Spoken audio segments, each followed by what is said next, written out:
Bishop Kondolani Sakala will lead us in prayer.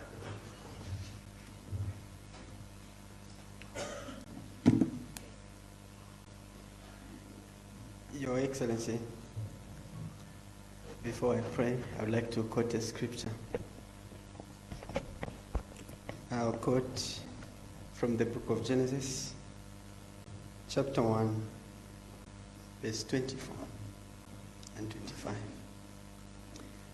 I proceed. Scripture says, God said, "Let the land produce living creatures according to their kinds, cattle, creeping things, and wild animals, each according to its kind." It was so. God made the wild animals according to their kinds, the cattle according to their kinds, and all the creatures that crept along the ground according to their kinds. God saw that it was good. I'm sure that this is the reason why we're here. Let us pray together.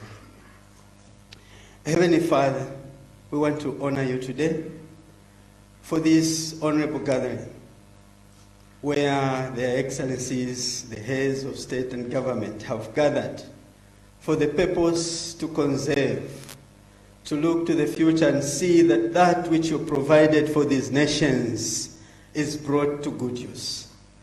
And so, Father, we thank you that you have allowed this meeting to take place today. We want to thank you, even, Lord, for the brotherly love that, Lord, has always existed among our nations and countries. We therefore pray that, Lord, you may endow their excellencies with more wisdom, knowledge, and understanding, so that they steer their visions and your visions even as they take care of us. We pray, therefore, that, God, you will grace this very important summit with your presence. That, Lord, the visions and the purposes that has already been in place by way of various commitments that, Lord, have here been taken place. We want to pray that, Lord, they will materialize and see the greater good of our nations. Bless, therefore, this gathering, we ask, in the name of the Father, the Son, and the Holy Spirit. Amen. Thank you, sir. Thank you. Please be seated.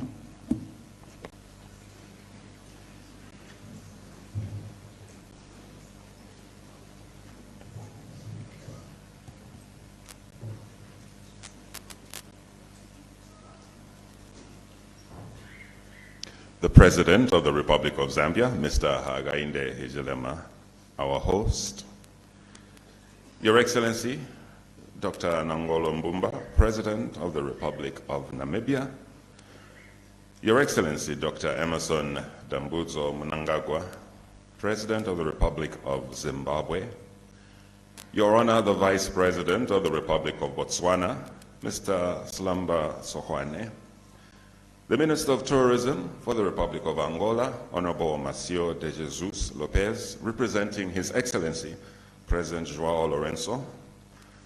The Minister of Tourism for the Republic of Zambia and Chairperson for the KAZA TFCA Ministerial Committee, Honorable Rodney Sikumba, MP. Honorable Cabinet Ministers from the Republics of Zambia, Angola, Botswana, Namibia, and Zimbabwe. The Provincial Minister for the Southern Province, Honorable Credo Nanjua, MP. The Provincial Minister for the Western Province, Honorable Kapelwa Mbangweta, MP. The Representative of the Secretary to the Cabinet. The Attorney General, Mr. Kavesha Mulilo, State Counsel. Your Worship, the Mayor of the City of Livingstone, Ms. Constance Muleabai. The Executive Director for the Kavango Zambezi Transfrontier Conservation Area, Dr. Nyambe Nyambe. Your Excellency, Mr. Elias Magosi, SADC Executive Secretary. Your Excellencies, High Commissioners and Ambassadors, members of the Diplomatic Corps, members of Parliament from the Republic of Zambia, members of the UPND National Management Committee, senior government officials, permanent secretaries, the District Commissioner for Livingstone, Ms. Eunice Zulunawa, invited district commissioners, delegates, invited guests, members of the press, ladies and gentlemen, a very good morning to you all. And welcome to the Kavango Zambezi Transfrontier Conservation Area, that's a KAZA Heads of State and Government Summit under the theme Leveraging KAZA's Natural Capital and Cultural Heritage Resources as Catalysts for Inclusive Socio-Economic Development of the eco-region. Before I go any further, we have translation available on the headsets, and for the headsets, please keep them on channel 5. So they'll be interchanging on the same channel for English and Portuguese. For those that have the table mics, English should be on channel 1 and Portuguese on channel 3. But like I said, for the headsets, please keep them on channel 5, and English and Portuguese will be interchanging as needs be. My name is Paddy Mugando, and I'm honored to be Master of Ceremonies for this event here. We realize that we have new arrivals of people joining us every day, and we are learning more and more of people who are coming to Zambia for the very first time from the day they were born. So we want to say a very, very warm welcome to all of you. Welcome to Zambia. Welcome to Livingstone, or indeed, as we say in this part of the country, Mwatambulwa, Nyonse. And so we will start our program here this morning by inviting the person who can obviously give the most comprehensive welcome, and this is a custodian of this province where we are, the Southern Province, Honorable Credo Nanjua, MP, who is the Provincial Minister. Let's put our hands together and give Honorable Nanjua a round of applause as he comes to give the official welcoming remarks to their excellencies and all distinguished delegates for this summit.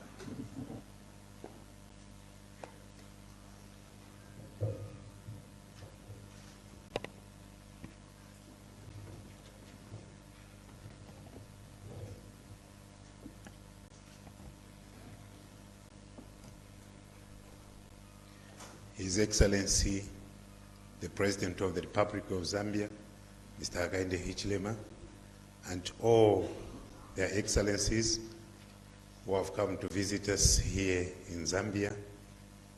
I take recognition of all ministers present, and I just want to write on the protocols already established. Your excellencies, I just want to welcome you to Southern Province and highlight a bit of it, what we are able to offer in Southern Province. We are so excited this morning to host this very important meeting. And I'm so excited, Your Excellency, to host His Excellency President Mnangagwa, who once lived in my district. Your Excellency, you are welcome. To all the delegates, we just want to say that feel welcome here in Livingstone, our tourist capital, and feel free to deliberate all the matters and feel free to stay even longer than you expected. We are so excited to host you even another 3 more days. If you are agreeable, please indicate. Your Excellency, feel welcome. I'm so grateful and excited. Thank you very much.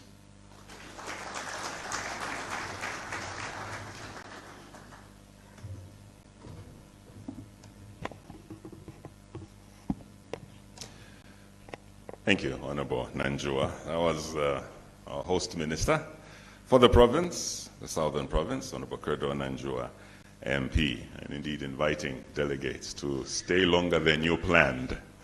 If you need any extensions to your visas, that can be facilitated without too much hassle. And indeed, that's an invitation that the President himself, Mr. Hakainde Hichilema, likes to give to all delegates who visit this lovely country. And we hope you will enjoy your stay here and indeed have wonderful stories and memories to take back with you when you return home. To give us an overview of the KAZA TFCA, I would like to invite Dr. Nyambe Nyambe, who is the Executive Director, to also come and give key milestones on this particular initiative. Let's put our hands together for Dr. Nyambe Nyambe, the Executive Director of KAZA.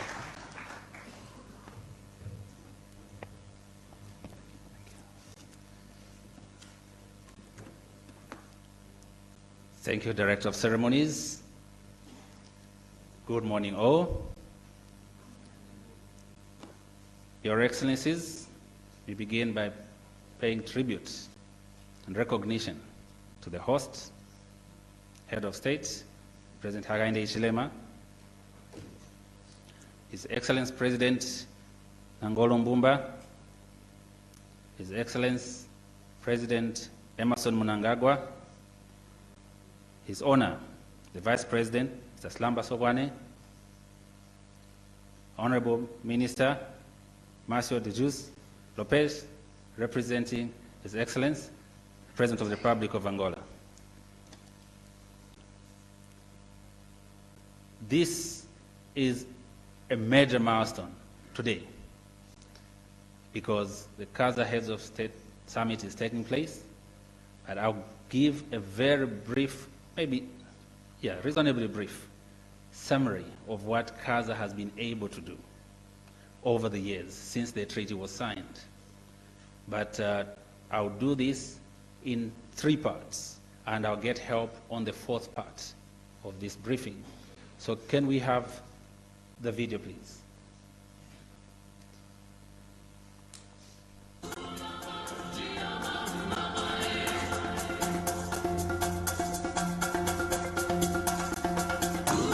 The concept of Transfrontier conservation areas is well established within the Southern African Development Community, or the SADC region.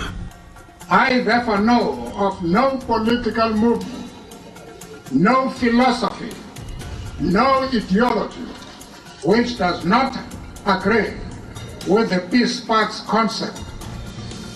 The management of shared natural and cultural resources across international boundaries has the potential to meaningfully contribute to the conservation of biodiversity and socio-economic development of rural communities.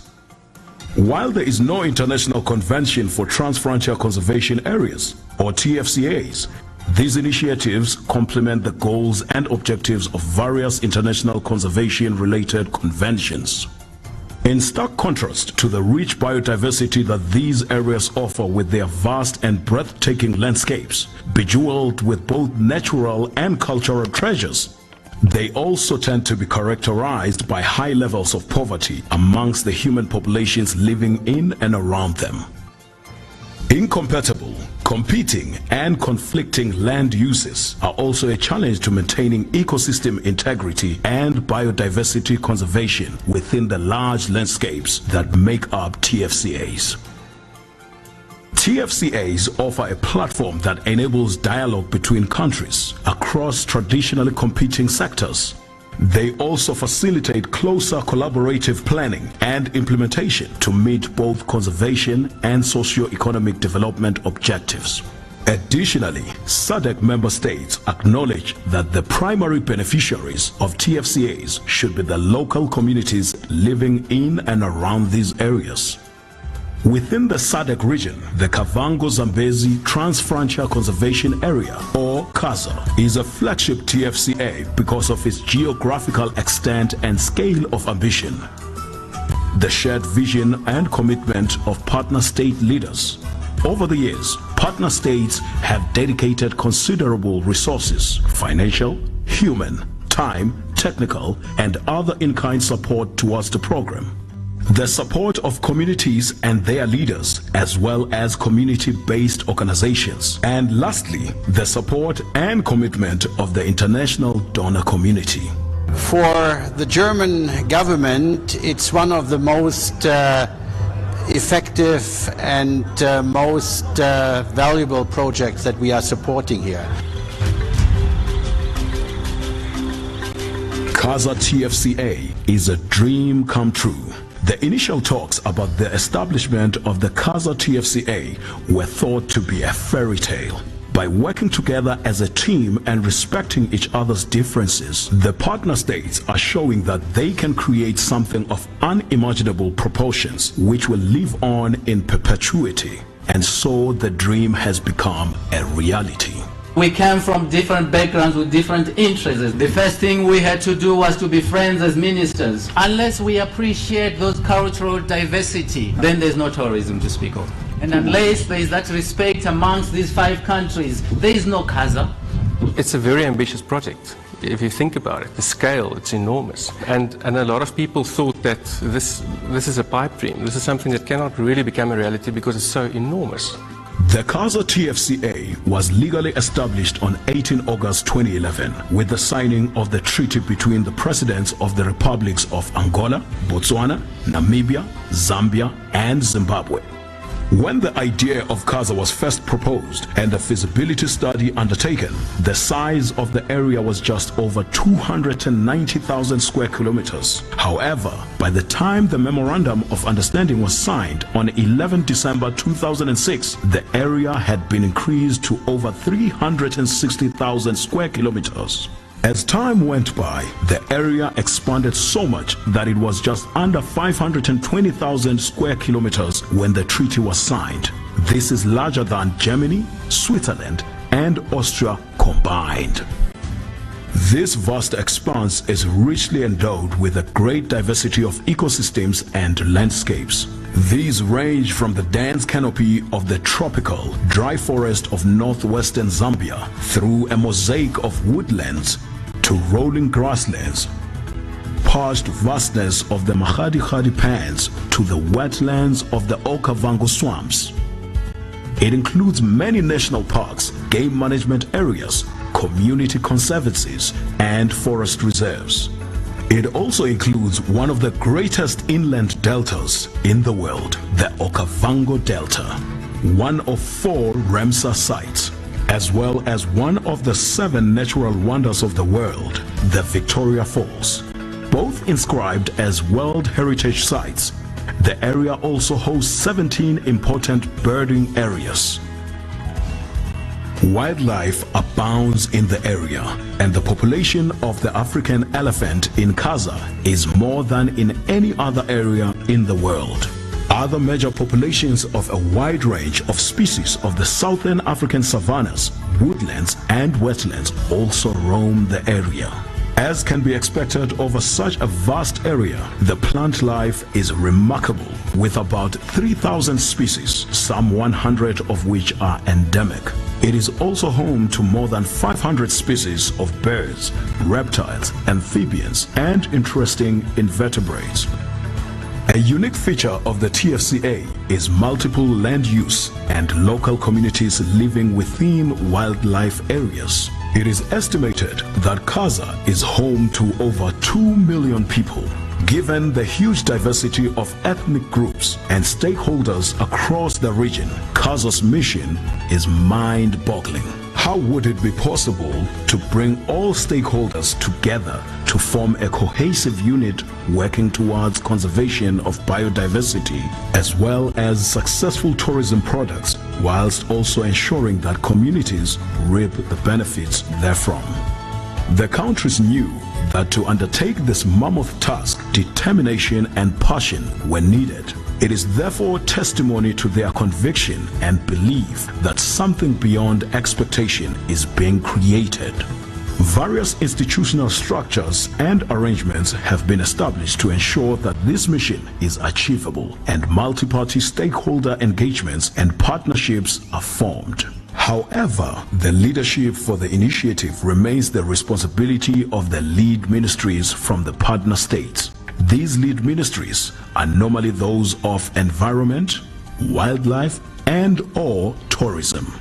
The coming together of your 5 countries to jointly manage this great Transfrontier conservation area is a true symbol of regional integration. I see the Transfrontier conservation areas as a development model that integrates poverty reduction, sustainable management of natural resources, and regional integration, and transforms them into the improvement of our human capital into wealth creation. I have a dream that we can fight poverty, we can defeat poverty. We have to get the community involved in the conservation of all resources. And the idea is to bring back animals to the area called Simalaha Community Conservancy, bring back the animals that were there. KAZA's vision is to establish a world-class Transfrontier conservation and tourism destination area in the Kavango and Zambezi River Basin regions of Angola, Botswana, Namibia, Zambia, and Zimbabwe within the context of sustainable development. This vision will be implemented on 4 fronts: integrated natural resource management and land use planning, including issues of wildlife dispersal areas, wildlife migratory patterns and corridors, wildlife protection and law enforcement, human-wildlife conflict, community-based natural resource management, and fire, fisheries, and forestry management. Tourism development, including issues of tourism value chains, facilities and infrastructure, immigration and easy movement of tourists, and tourist product development, especially transfrontier tourism products. Community development, including issues of poverty reduction, livelihood diversification, health and adaptation and resilience to climate change. Lastly, governance, including issues of harmonization of policies, legislation and practices, capacity development, information, experience and resource sharing and pooling, healthy economic environment, stakeholder engagement and research. Poverty eradication is a key, rural development is key, so we really target the local communities. The resources are there for them, and they should be well guarded and guarded jealously. Our responsibility is to ensure that community aspirations are met. We must give our community the right to use those resources and benefit from them. They are in a better position to preserve our biodiversity. We can use conservation, we can use proper management of our resources to bring them back and to use them as a tool for fighting poverty and for bringing prosperity to our people. Since the signing of the Memorandum of Understanding, major achievements on various levels have been reached. On a governance level, formal agreements establishing the TFCA have been concluded. Institutional structures have been established, and component and regional development plans and strategies have been developed. On an ecological level, park management equipment, vehicles and infrastructure have been supplied. Communications networks have been expanded, and park housing and administration facilities have been constructed. Environmental monitoring programs have also been supported, and wildlife dispersal areas are being secured through joint law enforcement operations. On an economic level, the KAZA Univisa between Zambia and Zimbabwe has been launched, and the KAZA TFCA has been marketed as a tourism destination. On a social level, awareness about the benefits derived from wildlife dispersal areas is being created, and community development projects are being supported. Human-wildlife conflict mitigation measures are also being put into place. It should, however, be recognized that KAZA still faces various challenges, including but not limited to the lack of infrastructure and services in many protected areas, insufficient funding to support conservation and community development programs across the TFCA, and institutional constraints to enable high-impact interventions on the ground. Despite these challenges, KAZA is well on its way to becoming one of Africa's greatest achievements. Through conservation and development efforts, it will be enjoyed by generations to come. All stakeholders involved in the development of KAZA can thus be justifiably proud. Somos fortes e invencíveis. We are strong and invincible quando lutamos unidos. When we are together. Fracos e derrotados. Weak and defeated quando lutamos divididos. When we are divided. Então, unidos como só homem, So, united as Vamos a man, levantar a África Austral we have e to vamos pull up the concretizar os Africans nossos sonhos. and realize our dreams.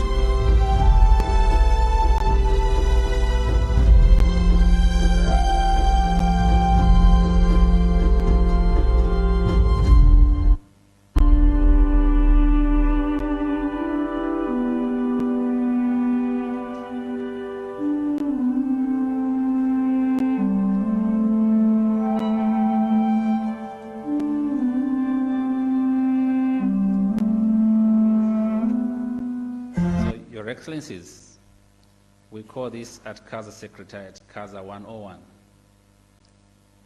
It is intended to give an orientation on KAZA. And a lot of what has happened because of a number of players. Most of them are here today. I want to recognize the honorable ministers for their leadership, SADC Executive Secretary and the team. Must mention that KAZA is a SADC program. It's a regional integration program. I recognize the very senior officials that have been supporting the KAZA vision all along.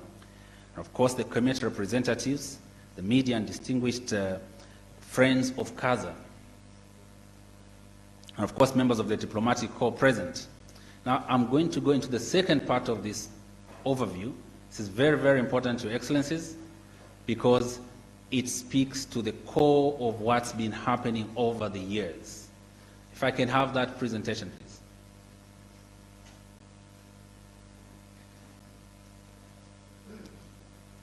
Thank you.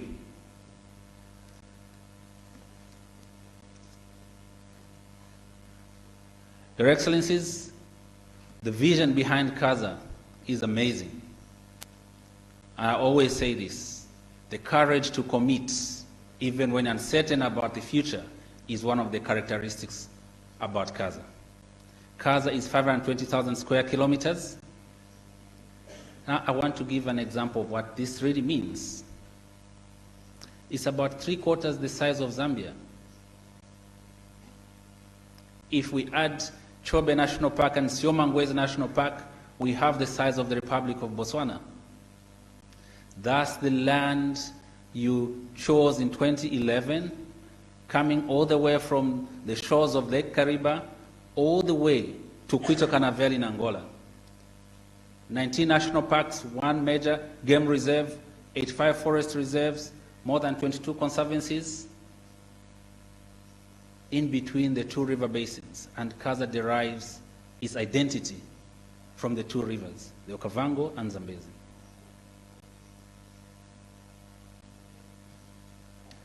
That's just a summary of some of the highlights that one has to think about when we're talking about KAZA. Key to this is the fact that KAZA is a coexistence landscape. There's a lot of wildlife, but also this space is shared with people. Hence the need for integrated land use planning. It's one of the pillars of KAZA. If we don't do that right, then we'll miss the end game that you decided as indicated in the summit mission.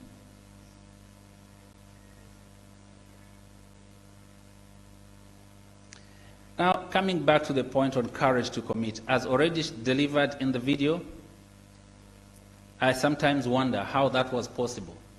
With an uncertain future in terms of resource requirements, but you were mobilized around a vision and also an attempt, and in fact I call it unfettered commitment to resolving this crisis that was approaching in terms of environmental degradation and poverty and other socio-economic challenges.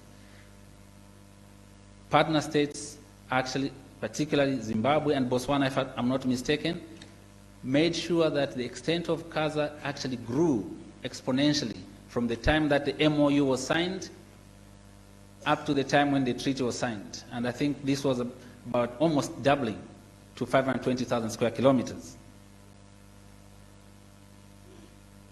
Now, it's very important, Your Excellencies, that those 3 questions are understood.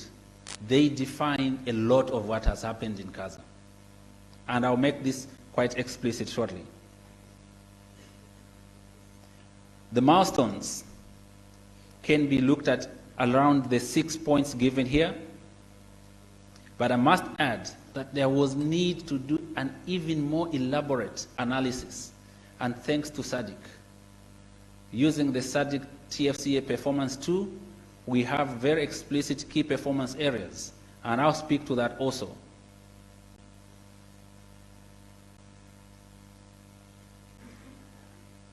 Political will that we are meeting here today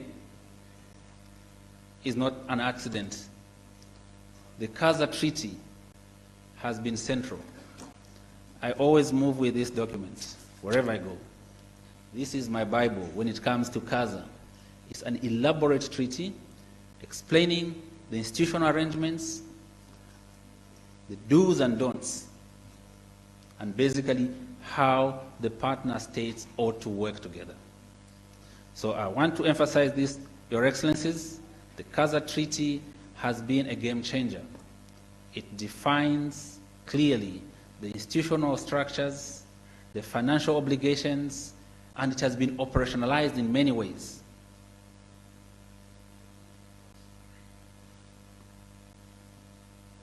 Now, how to work together? Again, the treaty speaks to that. The treaty provides for different mechanisms on how the partner states ought to work together, and also, very importantly, various instruments have been developed. Talking about the Master Integrated Development Plan, we're talking about the various strategies. They are not coming from without. And I'll make that point very clear shortly, because in 2013, a harmonization strategy was developed on everything that needed to be done in KAZA, and clarifying and elaborating how the partner states were going to cooperate.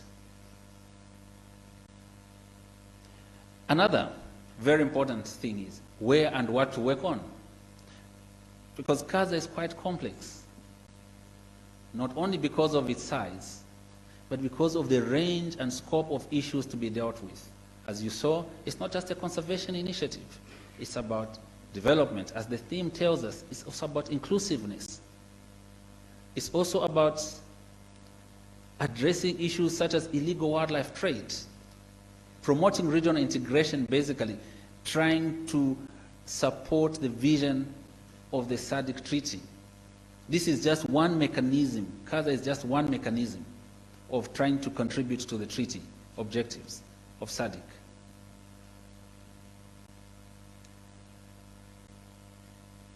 The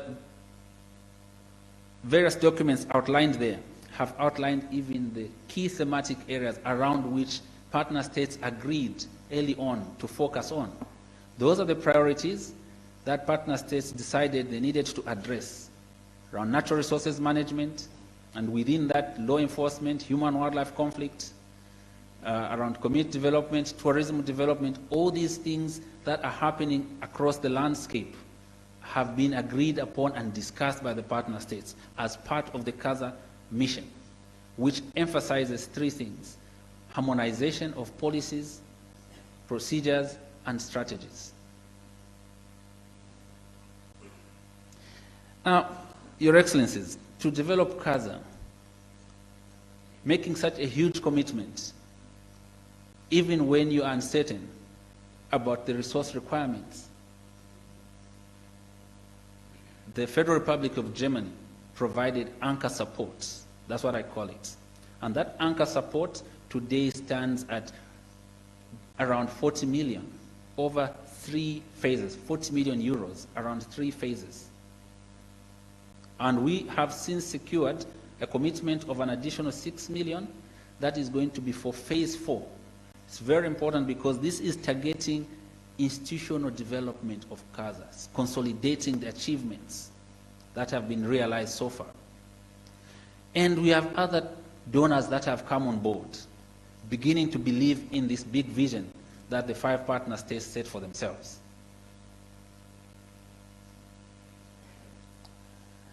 I spoke earlier about the policy harmonization strategies.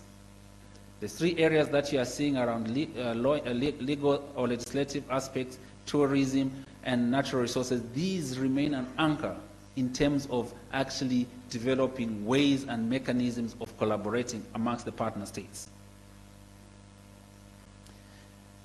Your Excellencies, there's a lot one can say about KAZA, but I want to focus on two examples of how harmonization and joint efforts anchored around collaboration, coordination, and understanding have delivered part of what you told us in 2019 at the Kasane Elephant Summit. KAZA Elephant Survey, the first of its kind at $3.2 million US dollars. KAZA has the ability to convene.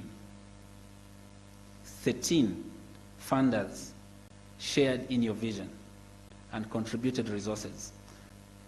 About 50% of the staff that worked on this survey were actually from the partner states, from the departments of wildlife. The results are there for us to see. The numbers, this is the largest database that we have on the elephants and other large herbivores in terms of abundance, distribution, and even getting an insight in terms of where poaching might be a problem. But that's not enough. This next slide, Your Excellencies, you're always telling us about human-wildlife conflict, or let me be specific, human-elephant conflict. We're sitting with a wealth of information in terms of the interface between humans and elephants and other livestock. Livestock and humans. What you're seeing there is convergence between elephants and livestock. The real challenge we have when we're talking about this is human-wildlife conflicts. This is one of the major challenges that KAZA faces. These are just some other documents that are actually being developed, because they're not just documents. These are instruments for coordination, collaboration, and understanding in pursuit of the KAZA mission. Now, sometimes KAZA is seen as just focusing on wildlife. That's not the intention of the vision as shown by this mission, rather the summit theme. KAZA is very much a strategic development tool for rural socio-economic development, advancing inclusiveness. What you're seeing on the screen, Your Excellencies, distinguished ladies and gentlemen, is a number of tools and outputs. We are addressing issues to do with human-wildlife conflict, advancing food security through, for example, since we're in Zambia, I want to give one good example. In Sioma area, there are farmers that are actually producing their own seed, certified seed, by the Seed Certification Control Institute of Zambia. They are actually not just doing conservation farming, but they're becoming entrepreneurs at the local level. But this could not have been possible without partners.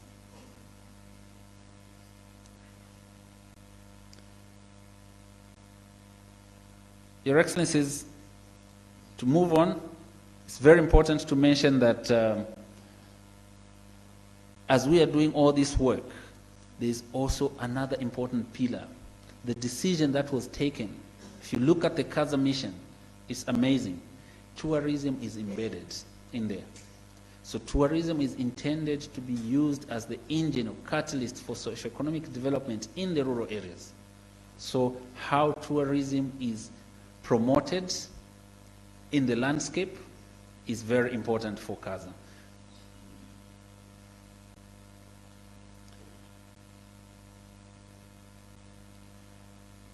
What you are seeing there are two extracts from the treaty in terms of partnerships and what partners can bring to the table. KAZA Partner States have been very clear. They've, through the Secretariat, developed a stakeholder engagement strategy, but also said KAZA Secretariat, through the different approaches, let's ensure that we we catalyze partnerships and leverage them.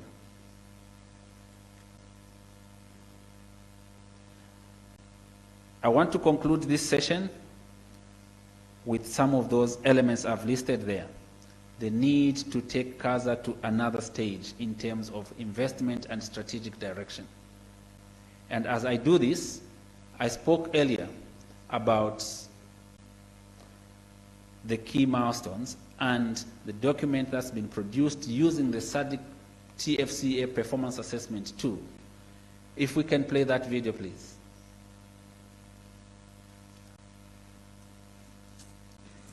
If we can play the video.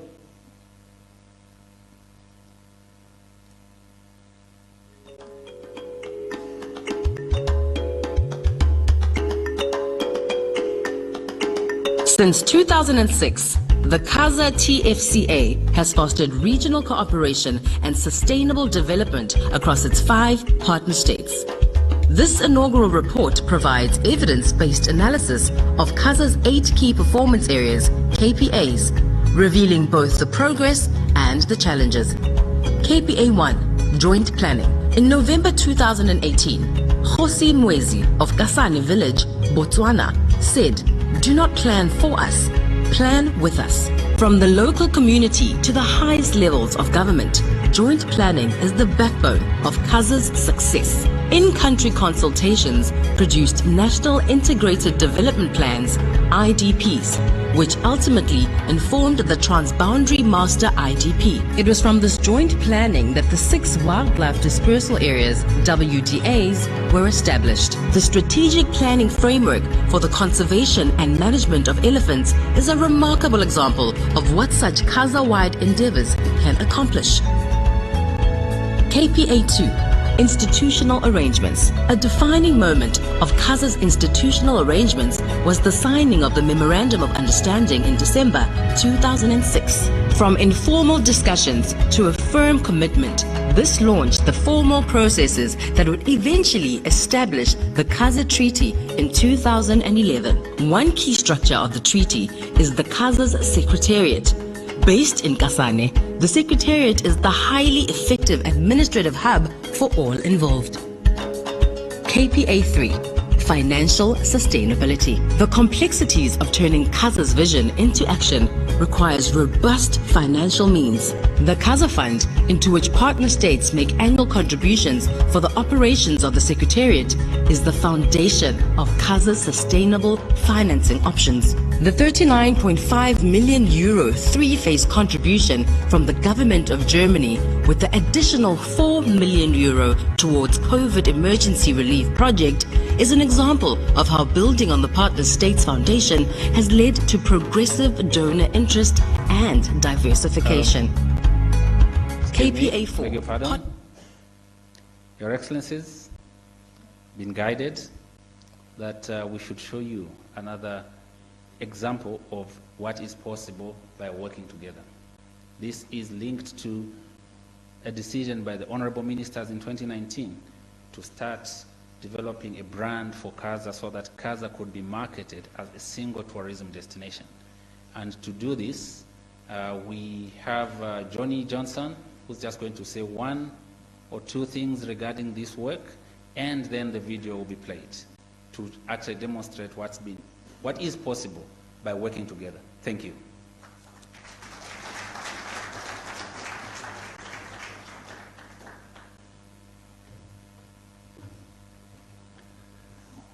Thank you, Dr. Nyambe.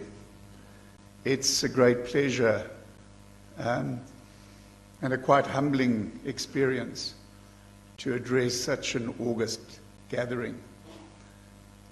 Here we have the leaders, the visionary leaders who created this amazing project, the Kavango Zambezi Transfrontier Conservation Area. And you know, central to that vision, stated in that vision, is the need to create a world-class tourist destination. To do that, we need a brand. We need a brand that positions Kavango Zambezi in a way that resonates with tourists, resonates with the tourist trade, and differentiates us from our competitors. We also need a brand identity which captures people's imagination and draws them into this area. And most important of all, we need to make sure that all our stakeholders work together very, very well in promoting this amazing area for tourism. Now, we all know that the best way to involve stakeholders is to ask them for their opinion. Bring them on board. Make them part of what we're doing. And that is exactly the process that was followed in the development of our brand. The first thing that we did was we got together a group of 200 people. These 200 people met on numerous occasions. They gave the input and they approved the output at every stage. These 200 people represented conservationists, tourism experts, communities. They also represented 5 nations. They also represented government. They represented the private sector. And they represented communities, both from the sense of community leadership as well as organizations active in communities. So the way that the brand has been developed is an expression of the kind of collaboration that is central to the spirit of KAZA. And in that sense, we can truly say that this brand belongs to the people of the rivers. Please, can we have the video?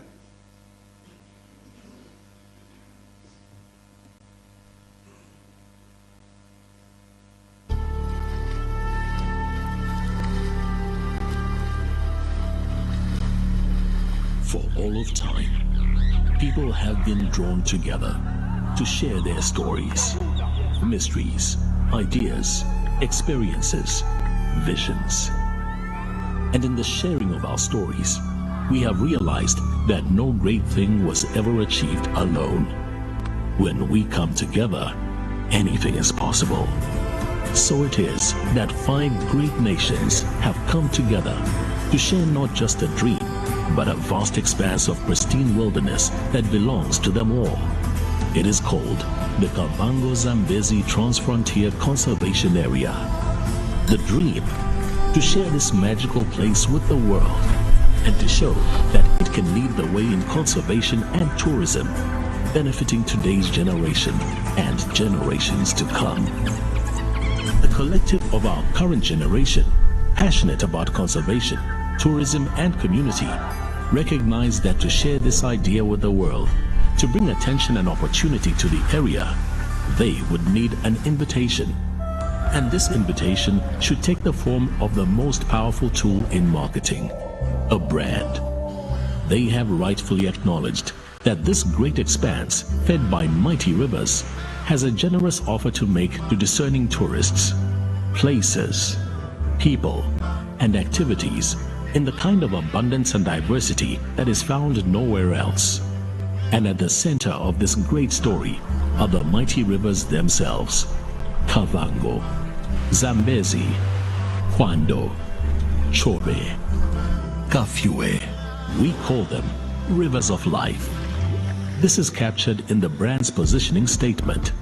The rivers of life, where 5 visionary nations have come together to care for a vast transfrontier conservation area, rich in natural and cultural diversity, to share with all who love wildlife without borders. The brand pays homage to the visionary initiative of the 5 founding nations. It's a tribute to the vastness of the largest terrestrial transfrontier conservation area in the world. Describes attractions and experiences as a balance of nature and culture. Emphasizes the transfrontier nature of the area and differentiates the area from other safari destinations by emphasizing water-based experiences.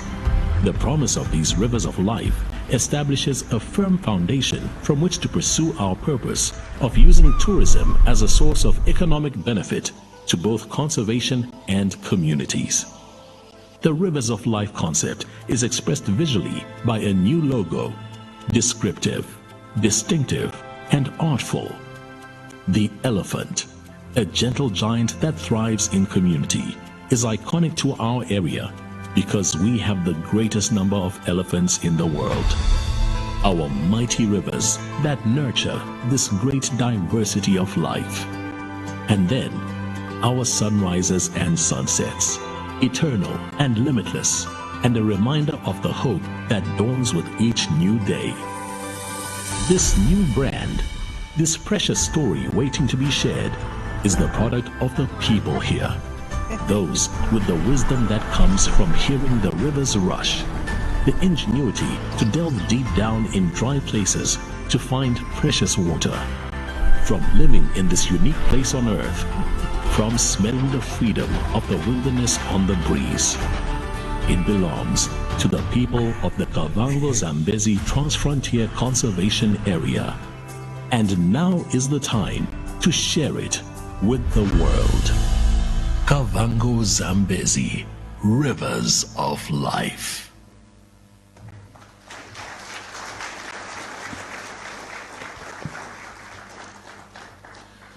Well, thank you very much, Dr. Nyambe Nyambe and Johnny Johnson, for that presentation on the KAZA TFCA. Ladies and gentlemen, allow me to now hand over to my co-master of ceremonies, Pastor Basta Mukuni Tembo. Let's give him a round of applause as he comes to take us into the next session.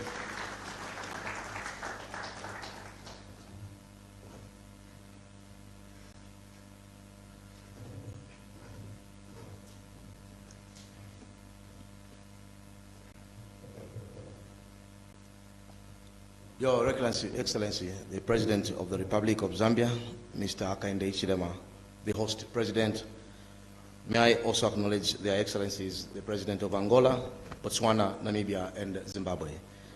Allow me, Your Excellencies, to acknowledge the presence of His Royal Highness Munokalia Mukuni of the Leya people of Mukuni village in Kazungula district.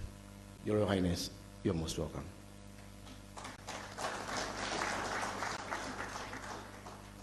As Paddy has said, we are here for this special reason of KAZA TFCAs, and at this moment we are going to have the launch of the bridged vision of the KAZA tourism destination. May I make welcome the presentation.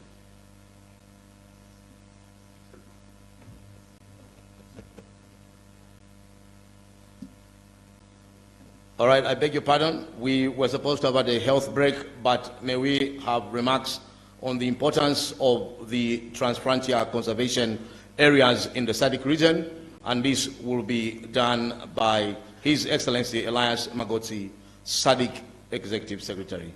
A big hand for him as he comes.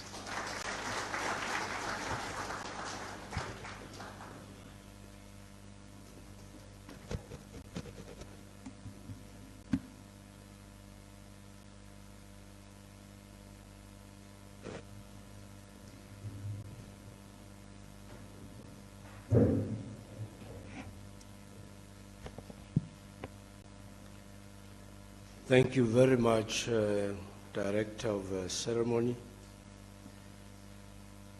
Your Excellency, Mr. Hakainde Hichilema, President of the Republic of Zambia and the Chairperson of the Kavango Zambezi Transfrontier Conservation Area. Your Excellency, Dr. Emerson Dambuzo Mnangagwa, President of the Republic of Zimbabwe. Your Excellency, Dr. Nangolo Mbumba, the President of the Republic of Namibia. Your Honor, Mr. Slamba Tsohane, the Vice President of the Republic of Botswana. Honorable Mr. Mashud Jizu Lopez, Minister of Tourism of the Republic of Angola. Honorable Ministers from the KAZA member states, Your Excellencies, representatives of international organizations and their cooperating partners, the KAZA Secretariat, and staff from the Government of Zambia, distinguished delegates from KAZA member states, our colleagues from the media, ladies and gentlemen, a very good morning once more, and all other protocols are observed if I have missed others.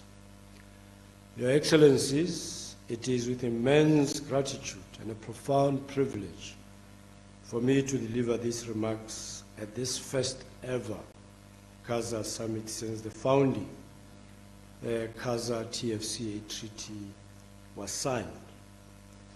The SADC regional cooperation and integration, which is clearly demonstrated in the KAZA TFCA, is informed by the SADC Treaty adopted in 1992, which has identified natural resources and environment as one of the critical areas of cooperation or for cooperation, given the abundant natural capital that the region possesses. It is also informed by the SADC Protocol on wildlife conservation and law enforcement, whose objectives include promoting conservation of shared wildlife resources through the establishment of Transfrontier conservation areas. The regional cooperation and integration is further informed by the Regional Indicative Strategic Development Plan 2020-2030, or RSDP for short, with the objective to develop SADC into a functional and integrated network of TFCAs, led obviously by KAZA, which has brought us together here today. It advocates for the shared natural resources that are sustainably co-managed and conserved to foster the socio-economic development for the benefit of the people living within and around the TFCAs, the entire SADC region, and the world at large. In a bid to further support adequate implementation of the TFCA program, as was mentioned earlier, and guided by the Protocol on Wildlife, SADC member states have approved several strategies, among them a few which I'll highlight. The first is the SADC Law Enforcement and Anti-Poaching Strategy of 2022 to 2030, which envisions a substantial reduction in wildlife crime by the year 2032, emphasizing professionalization of protected areas, sustainable resource use, and regional collaboration. You will hear consistent collaboration and regional integration, as was presented as well by Dr. Nyambe earlier. The second is wildlife-based economy strategy framework that intertwines economic prosperity with wildlife preservation, focusing on globally competitive wildlife-based value chains and inclusive socio-economic development. The third, the SADC CITES engagement strategy of 2022 to 26 and the multilateral environmental agreement guidelines, both of which advocate for sustainable resource use, rural livelihood improvement, and a coordinated regional engagement and at international wildlife trade forums. And lastly, the SADC forestry strategy, which aims to increase member states' capacity to sustainably manage and use both national and transboundary forest resources to enable economic development and support ecosystem services for our region. Your Excellencies, we should applaud, in my view, the Republic of Zambia under the leadership of His Excellency Mr. Hakainde Hichilema and the KAZA TFCA Secretariat for convening this summit, which embodies the collective dream, as he mentioned, pursued by the 5 countries namely Botswana, Angola, Namibia, Zambia, and Zimbabwe. The bold and deliberate step to sign this treaty, or the SADC Treaty, in 2011, which is 13 years ago, has not only enabled these countries to share borders and natural resources, it has also established the largest land-based TFCA in the world. And this is why I think we are gathered here, covering approximately, spoke about 522, or approximately 520 square kilometers, creating a wetland paradise straddling all these countries and home to approximately 2.6 inhabitants, 2.6 million inhabitants. The goal of the KAZA TFCA is to sustainably manage all its ecosystems and cultural components. This to ensure a long-term viability and diversity of its natural and cultural resources, whilst generating the attended socio-economic benefits to improve and secure the livelihoods of communities within the ecoregion. Your Excellencies, this summit is an important milestone in its history and embodies a success story, in my view, in wildlife conservation, not only in this specific landscape, but also in the entire Southern African region, and I believe the world as well. From a total of 7 million square kilometers making up Southern Africa, around 1.9 or close to 2 million square kilometers, or 27% of the total area, is protected. 2 million square kilometers. Just think of that. Of this, 1 million square kilometers, or 83% of this protected area, is part of the TFCAs. KAZA alone accounts for about 60% of this total area of the TFCAs in our region. The above stats exemplify the criticality and the leading role this specific TFCA has on regional conservation efforts, with impact within the region and beyond. With its population, with its elephant population estimated at around 227,900, as per the recent survey of 2022, KAZA holds more than 50% of the global savanna elephant population, which is stable but still growing. From a conservation standpoint, this shows that KAZA has done very well throughout the years. It is a success story, a benchmark that should be emulated by others less successful, and should attract more and targeted resources to sustain and preserve it, and should be appropriately branded and marketed, as was just highlighted earlier on. This notwithstanding, Your Excellencies, there is a downside to it. 57.9% of these elephants reside in Botswana, and 28.7% of them are found in Zimbabwe.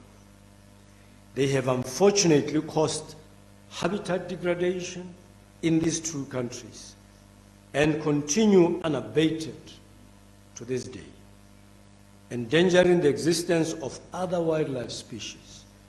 They have heightened human-wildlife conflict, going into villages and farmlands, destroying property and crops, and continue to kill our people. It is in my view that all stakeholders, when we engage on matters of elephants, the story should be balanced between human and wildlife. There are two stakeholders here, not just one, which is wildlife. There are people that reside in this.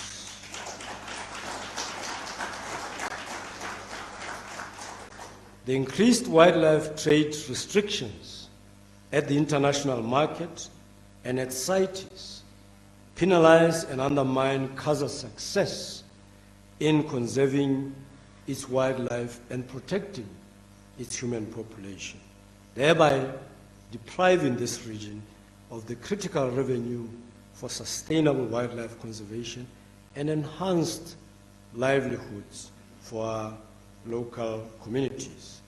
Our key message to the world today during this summit is that we must all find workable solutions for all affected, not just wildlife only.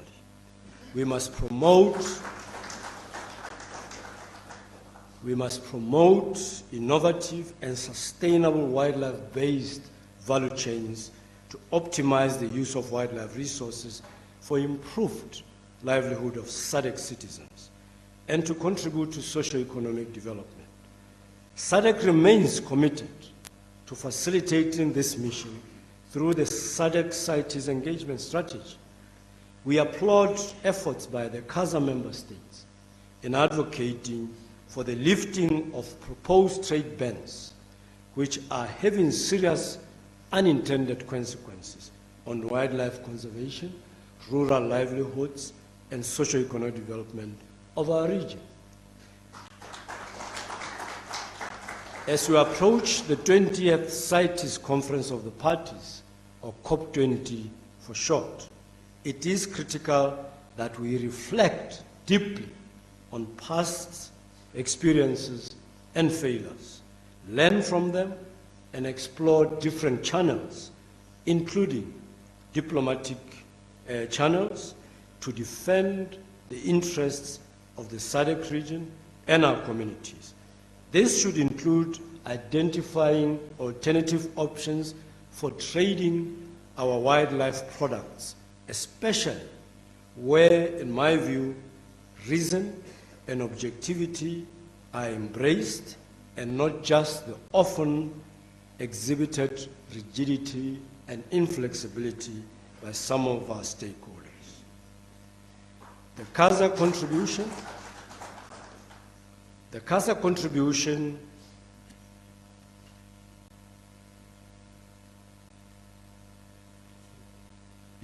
contribution to the regional, continental, and global sustainable development is not only through the UN Convention on Biological Diversity being operationalized by the SADC Regional Biodiversity Strategy and Action Plan, but also the United Nations Framework Convention on Climate Change, or UNFCCC, where COP28 clearly recognized the need to link efforts to address climate and biodiversity crisis to limit global temperature rise within the 1.5 degrees mark. In addition, KAZA contributes to the United Nations Convention to combat desertification, or UNCCD, by addressing enhanced drought resilience, reduced land degradation, and investment in restoration efforts, and the Convention on Migratory Species by facilitating the free movement of wildlife throughout the natural range. Your Excellencies, KAZA must be an important regional asset, and I think it has been highlighted there, for sustainable social and economic development by transforming it into a premier tourism destination. The pilot KAZA Univisa implemented from 2016 to date has been successful, and we must commend the two member states, Zambia and Zimbabwe, for taking the lead in this regard.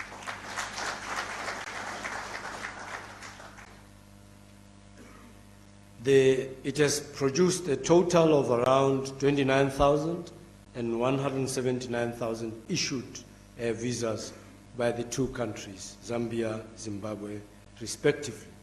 This instrument, therefore, should be expanded to all KAZA member states. Time is now.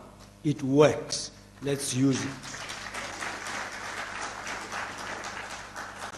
This should further strengthen the tourism development and maximize social and economic benefits for our region, as well as enhance sustainable conservation of wildlife. We express our profound gratitude to the KAZA heads of state for the exemplary leadership in protecting the KAZA area, sacrificing resources that should be channeled to other development imperatives. We also extend our gratitude to the German government for the fruitful cooperation for all the years we've partnered. For almost 25 years now, the Germans have taken both SADC Secretariat and member states as strategic partners, investing significant resources in SADC TFCAs and mainly in this KAZA area. Since 2009, euro 44.5 million has been invested in the region's TFCAs. Additionally, the SADC Secretariat has just signed a financing agreement with the European Union for 33 million euros through the Nature Africa initiative. We urge other ICP partners to join in this very long and demanding and expensive journey to better conserve our natural resources with tangible, positive impacts to our citizens living within and around the TFCAs. As I conclude, allow me to once more congratulate His Excellency Mr. Hakainde Hichilema, President of Zambia, our host, for convening this summit. I wish you, Your Excellencies, fruitful deliberations. I thank you for attention. Zikomo kwambili, mwetu brigada, merci beaucoup, asante sana. Dialewa.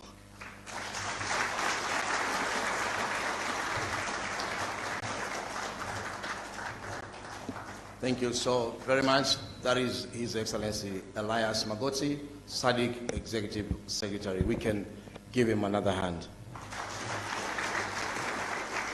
Allow me at this point in time to invite a presentation of the issue paper by the Minister of Tourism, who is also Chairperson KAZA TFCA Ministerial Committee, Honorable Rodney Sikumba, Member of Parliament for this great city's constituency, Livingstone, where we are being hosted, the cleanest city in the nation since 2013.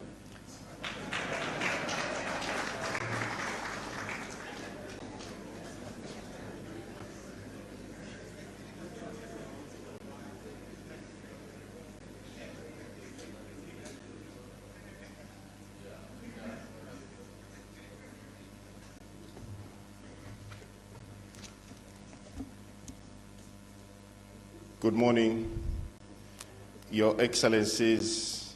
I must just want to do a disclaimer that I had nothing to do with that statement that was made, but I like it and I'll take it as my own. Thank you very much. Distinguished guests, ladies and gentlemen, if you could allow me to recognize the presence of our host, His Excellency Mr. Hakainde Hichilema, the President of the Republic of Zambia, who is playing host as well as chair of the KAZA TFCA. Allow me, Your Excellencies, to also recognize the presence of the President of the Republic of Zimbabwe, Dr. Emmerson Mnangagwa. You are very welcome. Allow me also to recognize the presence of His Excellency, Dr. Nangolo Mbumba, President of the Republic of Namibia. In the same breath, ladies and gentlemen, allow me to extend my welcome to Zona, the Vice President of the Republic of Botswana, Mr. Slamba Sogwane. Also extend welcome to my colleague, Minister of Tourism of the Republic of Angola, Marcio Daniel, representing His Excellency, the President of the Republic of Angola. I also want to extend my welcome to my colleague ministers in the KAZA region. And Your Excellencies, I must make mention that this particular section is called the issues paper. But I think you choose your tourism ministers very well.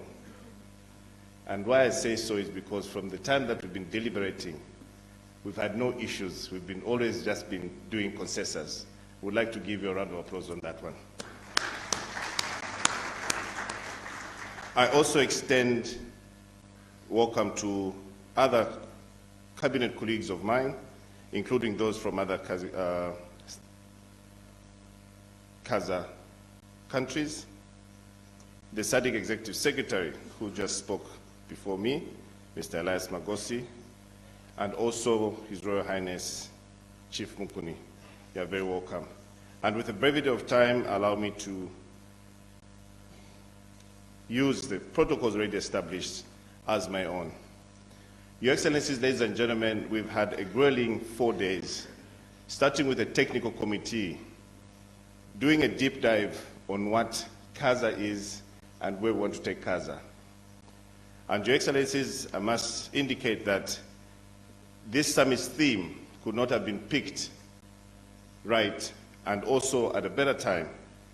And I quote, leveraging KAZA's natural capital and cultural heritage resource as catalysts for inclusive socio-economic development of the eco-region, end quote.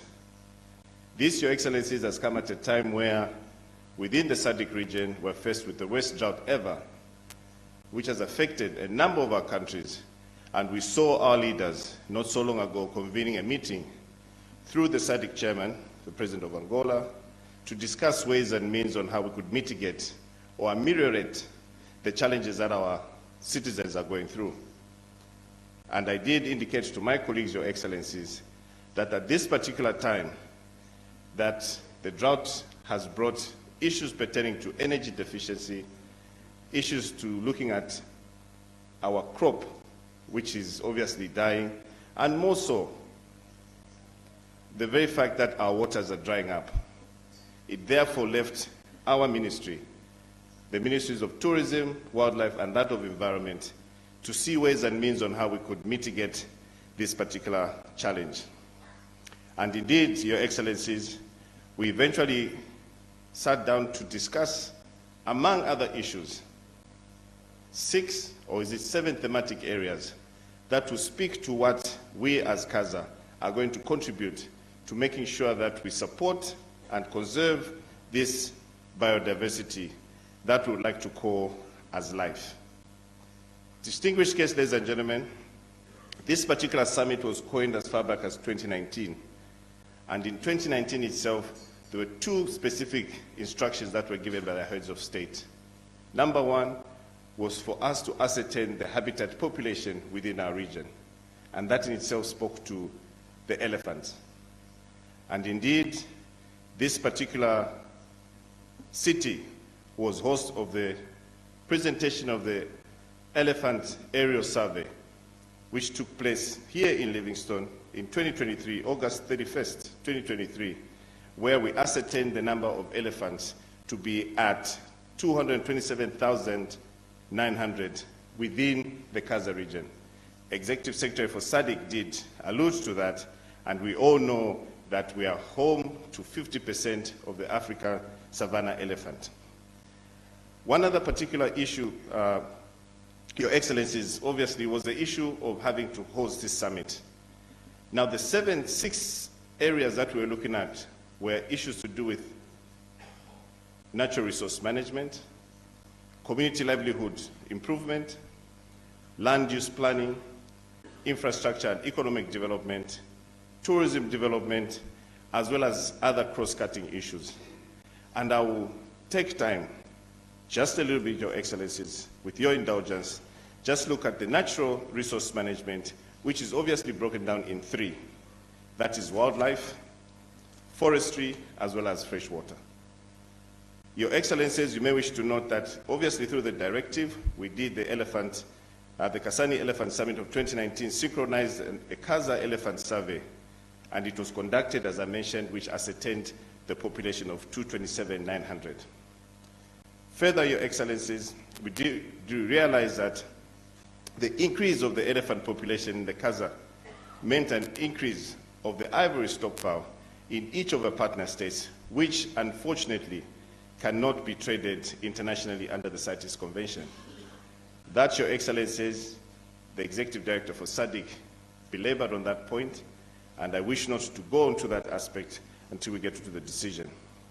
And we also want to indicate that due to the challenges that we're facing with CITES, we want you to take note that the Convention on International Trade of Endangered Species, CITES as they call it, as a forum, no longer represents or reflects the realities of the Southern Africa in general and to KAZA, and in particular the decisions of this forum are negatively impacting the conservation sustainability within the region. Your Excellencies, I'll draw you to forestry. Excellencies, we invite you to note that the challenges facing KAZA's forests and related resources require increased efforts towards achieving sustainable and collaborative management. Further, we note that the development of carbon trading as an art of climate change mitigation and mitigation requires a unified approach in the KAZA region. This is the discussion that we belabored with my colleague ministers, and I believe that you, the heads of state, are actually agreeable with the aspect that carbon trading in Zambia should be similar to that in Botswana, Angola, Zimbabwe, Namibia, across the KAZA states. Your Excellencies, I bring you to matters to do with fresh water. Your Excellencies, you may wish to note that KAZA's interconnected river systems and the associated wetland ecosystems and resources are the lifeblood of the KAZA and the key of the ecological-based adaptation and growing vulnerability as a region to climate impact. Your Excellencies, I'm glad to inform you that we have taken note of that, and we have asked our KAZA Secretariat to engage the two river basin organizations, that is the Kavango Water Commission, popularly known as OCACOM, as well as the Zambezi Water Commission, ZAMCOM, to harmonize approaches to water and wildlife resources. Now, Your Excellencies, as the ministers in charge of environment, tourism, and wildlife, we wish to recommend the following on natural resource management. Number one is to expedite the operationalization of the SADC CITES Engagement Strategy Survey 2022 to 2026 to better defend the conservation, sustainable use, and socio-economic development interests in the region at the upcoming CITES meeting. Further, Your Excellencies, we consider options available within and outside CITES, including diplomatic engagement, withdrawal, reservations, arbitrations, and trading with non-CITES parties as a way to benefit from wildlife and wildlife products. In this particular aspect, we're talking about sustainable utilization of wildlife. Furthermore, Your Excellencies, to fully prepare and participate for the upcoming Elephant Dialogue meeting planned for August 2024 in Botswana, including the holding of at least 2 preparatory meetings to develop a regional common position on CITES, or rather COP20, which will be held in Geneva 2025, and also to consider the harmonization of ownership of wildlife model within the KAZA region. Your Excellencies, allow me to now go into the aspects of community livelihoods, which we all believe that whatever we're doing within our different landscape speaks to the community. Your Excellencies, would like to invite you to note that the human-wildlife conflict remains an issue of high concern as incidents continue to rise at the human-wildlife interface. I did hear Executive Director talking about the aspects of how the large numbers of the elephants within Botswana as well as Zimbabwe have impacted on biodiversity, where we have enough human-wildlife conflict. And further, Your Excellency, we're also talking about for you to note that the commodity-based trade of beef approach in the production to allow farmers in places deemed to be food and mouth disease infected zones to access new markets after traditionally being excluded from the global beef market. This, Your Excellencies, I know is very close to your hearts, and I think it's very, very important that we look into it. And Excellencies, decisions that we're bringing to you for your recommendations are to expedite the approval of the KAZA TFCA Livelihood Diversification Strategy and Climate Change Livelihood Focused Risk Assessment Strategy. Further, Your Excellencies, is to implement the SADC guidelines on the commodity-based trade of beef from the foot and mouth disease areas to support improved livestock husbandry practices, herd for health, rangeland restoration, and enable farmers to access the beef market. Your Excellencies, I just want to bring it to your attention that a few state parties that have actually gotten onto the community-based natural resource up to legislation level is that of Namibia and that of Zimbabwe, and we've actually looked at how best we could be. We can get lessons from the best in class in these particular aspects. Distinguished guests, ladies and gentlemen, I'll now draw your attention to the aspects of the land use planning. Excellencies, we invite you to note that the application of the CBT for beef approaches in the region, along with the herding for health model, provide an opportunity to reconsider need for extensive fence-based control measures for animal disease management and has implications for the vision of habitat connectivity at landscape scale. And I know for a fact, like from Zambia's side, our Minister of Fisheries and Livestock has been very instrumental in seeing ways and means on how we could create these particular corridors, at which we strongly feel can be extended within the region so that we get to ring-fence not only our wildlife, but our livestock as well. Your Excellencies, the decisions that are coming for recommendation to yourselves is to promote the cross-sectional integrated land use planning for ease of coordination of development within the region.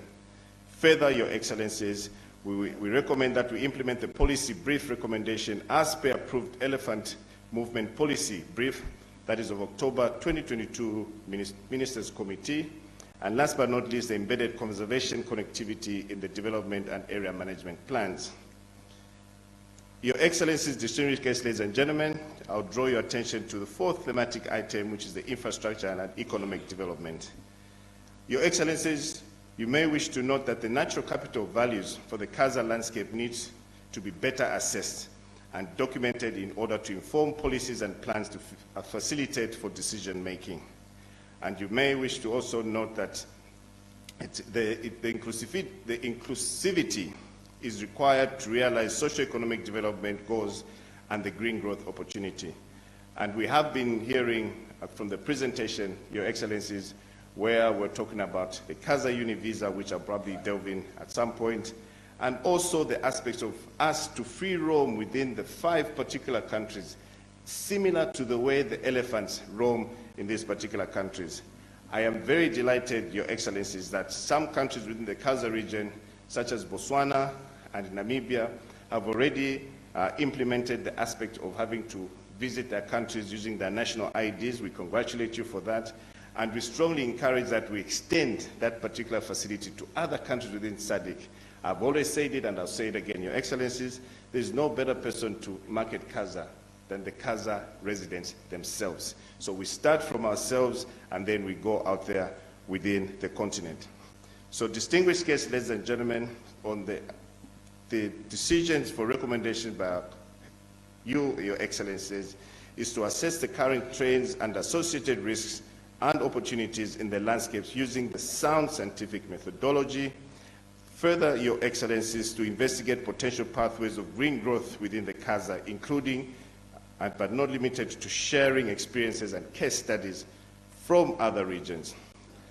Your Excellencies, what is key also for infrastructure development is to ensure that the process for updating each country's IDPs, integrated development plans, and master IDPs is a robust and inclusive one so that the IDPs are reflected in the regional authority development plans. This in itself will be able to now create connectivity within our 5 countries. We all know the challenges that we're faced with in terms of road access. We all know the challenges that we're faced with air access, and that's for me and my colleague ministers is what I strongly feel we need to look into. And also to establish a natural capital account in partner states, of which some of us have not done it, but I think it's very, very important that we actually get to do it. Your Excellencies, ladies and gentlemen, I'll draw to your attention to thematic item number 5, which is tourism development. Your Excellencies, you may have heard from the ED, we did pilot the KAZA Uni visa between Zambia and Zimbabwe, and the pilot phase was gone through and now it's operational. It's actually part of the border integrated systems. And I want to indicate from the records that we got a total of 208,058 KAZA Uni visas have since been issued between the two countries since 2016. I think we need to give ourselves a round of applause on that one.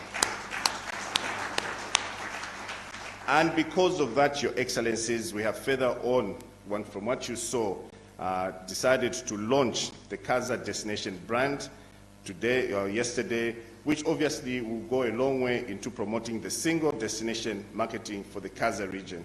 And I've said it to my colleagues, and they agree with me very, very well, that the time to compete is long gone. We should only but complement each other. And that is the only way that we can grow as one Africa. Distinguished guests, ladies and gentlemen, the decisions that we're bringing to you, Your Excellencies, for the recommendations rather, is to consider to allow our colleagues, that is of Botswana, Angola, and Namibia, to immediately implement the KAZA Uni visa system. Further, Your Excellencies, we recommend also that each member state within the KAZA region implements the KAZA destination brand, which we saw being shown today, and also to establish mechanism for engagement of communities in the tourism value chain that need to be reviewed to enable improved financial and non-financial benefits from the industry. Last but not least, Your Excellencies, to enhance connectivity across KAZA through direct flights, efficient border management system, road and air infrastructure. This, ladies and gentlemen, is very, very critical. If KAZA scores on this particular aspect, I don't think any other tourist would go to any other region but the KAZA region. We want to ensure that air access is available, road access is available, as well as border facilitation. We, amongst ourselves, are a stone throw away. There's no reason why it should take you hours on end to actually reach each of our countries. Your Excellencies, ladies and gentlemen, on the matter of cross-cutting issues, Your Excellencies are invited to note that the ongoing work related to the wildlife economy, bankable nature solutions, and sustainable finance solutions, offering a toolbox for options that can be applied and scaled across the KAZA landscapes. And what we brought, decisions that we brought for your recommendations, Your Excellencies, is obviously to endorse the exchange visit by partner states, lead ministries, to learn on how each model has worked, obviously, in our lead country, Namibia, and that could be applied to other partner states. Also to create opportunities to sharing lessons learned as case studies in areas of wildlife economy, bankable finance solutions, as well as sustainable finance solutions. This, Your Excellencies, we have agreed unanimously as ministers that KAZA needs to be sustainable. At some point, the resources that we have within our landscape need to sustain their operations. And that is the reason why we are going to be having serious discussions amongst ourselves with our technocrats to see how best we could give ourselves a yardstick, the date when we will know that this particular region becomes sustainable. Distinguished guests, ladies and gentlemen, allow me to just draw you to the last item, obviously, which borders on this particular summit, as well as the Secretariat that actually pulled all these things together. I think it's very important, Your Excellencies, for us to bring it to your attention and to also note the role, the effective role that the Secretariat has had over a period of time, the program of work, which obviously requires a lot of resources, as it were. And I think in the aspect of having to strengthen the KAZA Secretariat, which we know is supported by our colleagues from the SADC Secretariat, is a way on how we could jointly mobilize financial resources for the construction of the KAZA Secretariat Office in Kasane. Your Excellencies, ladies and gentlemen, I wish to take note of the fact that Botswana was gracious enough to spare a piece of land that we will, as KAZA, be building our secretariat as soon as funds are made readily available.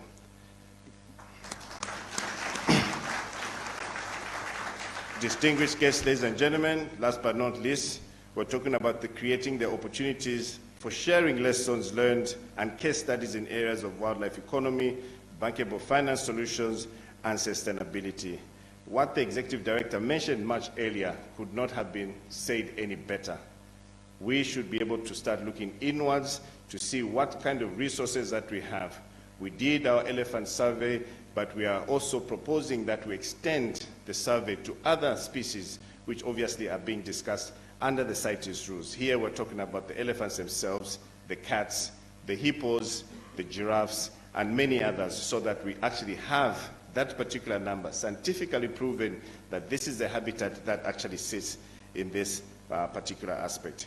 Your Excellencies, ladies and gentlemen, as I conclude, I just want to put comfort in yourselves that all these matters that I have raised are being checklisted and will be followed upon each and every of us, the ministers, to ensure that we continuously update you on the issues raised and obviously based on the solutions and resolutions that would require your specific interventions at various forums within Cabinet itself or indeed in Parliament. Distinguished guests, ladies and gentlemen, it is now my singular honor and privilege to invite our host president, His Excellency the President of the Republic of Zambia, Mr. Hakainde Hichilema, to come and make his keynote address.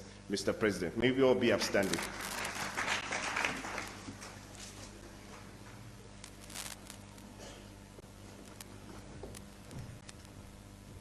You may take your seats, please. Thank you very much. I'm Khaled. Thank you very much. Let me recognize my dear colleagues, President Mnangagwa, Zimbabwe, President Nangolo Mbumba, Namibia, Vice President Slamba Togwane, Botswana, Dumerara. Let me recognize our minister from Angola, Minister representing President Lorenzo Bondi. Let me also recognize the SADC Executive Secretary, who spoke very well earlier in the day. Let me recognize the Minister of Tourism here and your colleagues from the KAZA states and other ministers that are present today, provincial minister, and probably from not only Southern Province, but other provinces in our country, and from our KAZA states and elsewhere. Let me give a recognition, due recognition, to the German ambassador and her team. You know why, for the tremendous work that they've been doing with us over the years around the KAZA issues, but also other cooperating partners, ambassadors, high commissioners, accredited to our country, and probably to other KAZA states that may be present here. And His Royal Highness Mnokarya Mukuni, who is the host chief in this beautiful place, and your colleagues that may be present, other chiefs, Mayor of Livingstone, and your colleagues from other areas, government officials from our KAZA states, not just Zambia, from our KAZA states. Indeed, distinguished ladies and gentlemen, I want to start by really welcoming you here, my dear colleagues, Their Excellencies, heads of government and heads of state and government, so to say, and their representatives, and all of you distinguished guests or participants to this Heads of State Summit on the Kavango, Zambezi Transfrontier Conservation Area, in short, KAZA. We're very delighted, especially those that are coming from outside Zambia, to host you here. You're truly welcome to Livingstone. Welcome to Zambia. We are only hosts, but by definition of recent history. But this is actually your home. Before colleagues sat in Berlin to draw our boundaries, we just one people, completely one people. So you are home here. President Bumba was saying when one of the co-masters of ceremony says, Matambulu, he says, well, but that's my language, similar to my language, because we're one, truly one. So feel at home, because this is your home. Let me just make a mention, special mention of this location, which we argue with my big brother there, President Mnangagwa, that who has the best site of this force. Again, excellent location, a rare gem in the world, which most of us citizens of KAZA don't even appreciate. We're not conscious of how excellent this location is. God's creation, fantabulous place, one of the 7 wonders of the world, and wrongly described, if the British are here, that it was discovered by David Livingstone. No. David Livingstone was taken by the local people. So he was asking, what was that strange noise here?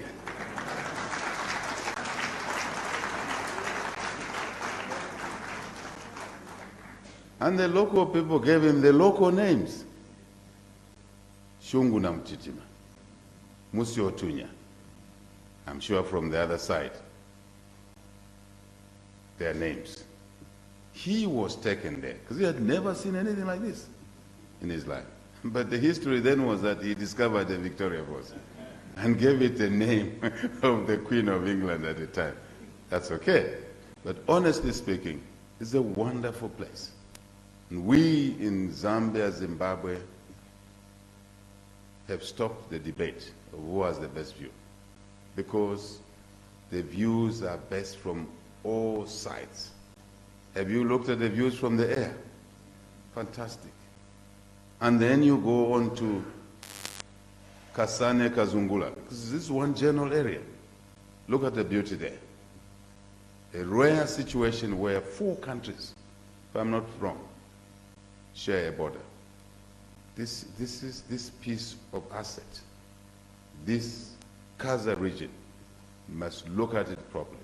Extend the extension to the fully blown area into the 5 countries, Angola, Botswana, Namibia, Zimbabwe, Zambia.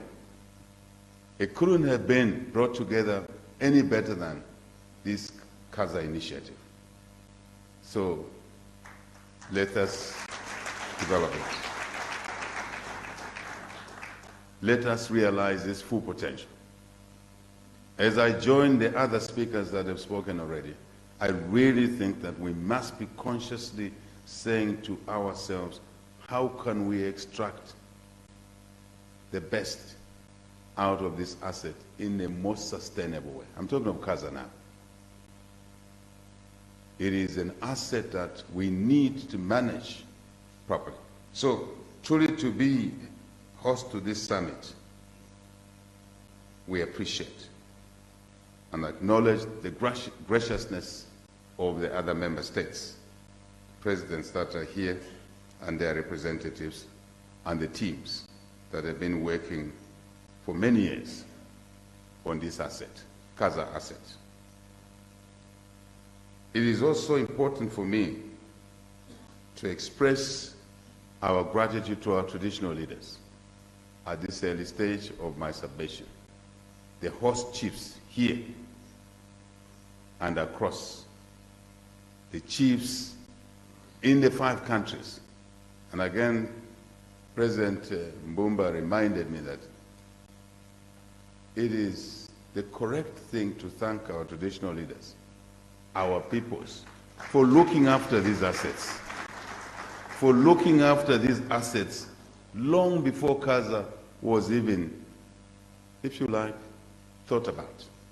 These assets in these 5 countries have been looked after in a sustainable way. Our forefathers and mothers were never destructive in the exploitation of resources. They lived with elephants. They didn't build homes in the elephant routes until we came along, we who were a bit greedy and wanted to build everywhere and still expected elephants to maintain their memory, large memories of trekking using particular routes. If you look at this river, there's only certain places you see elephants crossing. Once in a while you see them crossing in a rare place, but generally they have a place they cross. Where you're seated here, if you're going into town in Livingstone, there's only one point you must be careful about. That's the point they cross for centuries. So KAZA is such a wonderful idea to open up these routes for humanity and the creatures that lived in a harmonious way with us over the centuries. So let's build that in as we manage KAZA. Ministers of Tourism, Environment, Green Economies, let's take that into account. Let's learn from that heritage and build on it. That's one of my own suggestions that I'm making, and I'm sure my colleagues, heads of state, agree with me. We, the 5 countries, have had a long relationship with each other. As I said, historically, culturally, similar dances, similar music, language, genetic material. We've shared a lot of genetic material over the years. I'm talking about cross marriages, and even in the olden days again, chiefs would send emissaries to look for wives across in the Tapa Kingdom, onto the valley, on the Zambian side, and you shouldn't be surprised that chiefs here, where we are seated, chiefs here and across in Zimbabwe speak the same language, and they have nephews, cousins living across. So is the case in Botswana, so is the case in Namibia, so is the case with Angola. So the point I'm making is that now we have formal diplomatic relations, we call it, but they were actually there. These diplomatic relationships were there, and they endured. Again, I'm saying let's build around the culture. Remember, nature, natural resources, human, animal, trees, water, others are intertwined. And when you talk about culture, it's actually embedded in these assets. Even the names, the descriptions of these things. So I am saying that this summit is so vitally important, building on our heritage and our relationships which were formalized, and the friendships that we share amongst ourselves will make it easier for us to take KAZA where it should be. We've actually been a bit slow. We've been slow. Let's accelerate now that growth around KAZA as the nucleus of what we do with each other. I must also say that it is important that conservation and our legacies, our heritage, are also viewed from the point of view of coexistence, natural selection issues, and I'm touching on what the Executive Secretary mentioned. We cattlemen, and again, these 5 countries, somewhat we're all cattlemen in these 5 countries. We cattlemen cow our cattle. Sometimes we have a troublesome animal, and you take it out. When you take it out, you don't bury it. The meat is eaten. The horns are used for musical instruments and other applications. How is it that we would not be in a position to cull our wildlife? Sometimes we cull trees, that's true, when we want to make products out of trees. How is it that we leave out the culling, the trading, responsible, sustainable trading of what KAZA is all about? And so, if we cull an old elephant bull that decides to only eat maize, so what do we do when we cull it? We burn it, its skin, its bones, its tusks. I think that's a question that was being raised here. There will be trade associated with culling, associated with natural selection, associated with other things. I think it's important that all of us in KAZA and our partners, respecting that irresponsible harvesting could lead to destruction and lack of sustainability. That's very important that we must consider those aspects. You can't have one without the other. It's not possible. Let me return to us cattlemen. We also cow barren animals. Actually, we cow.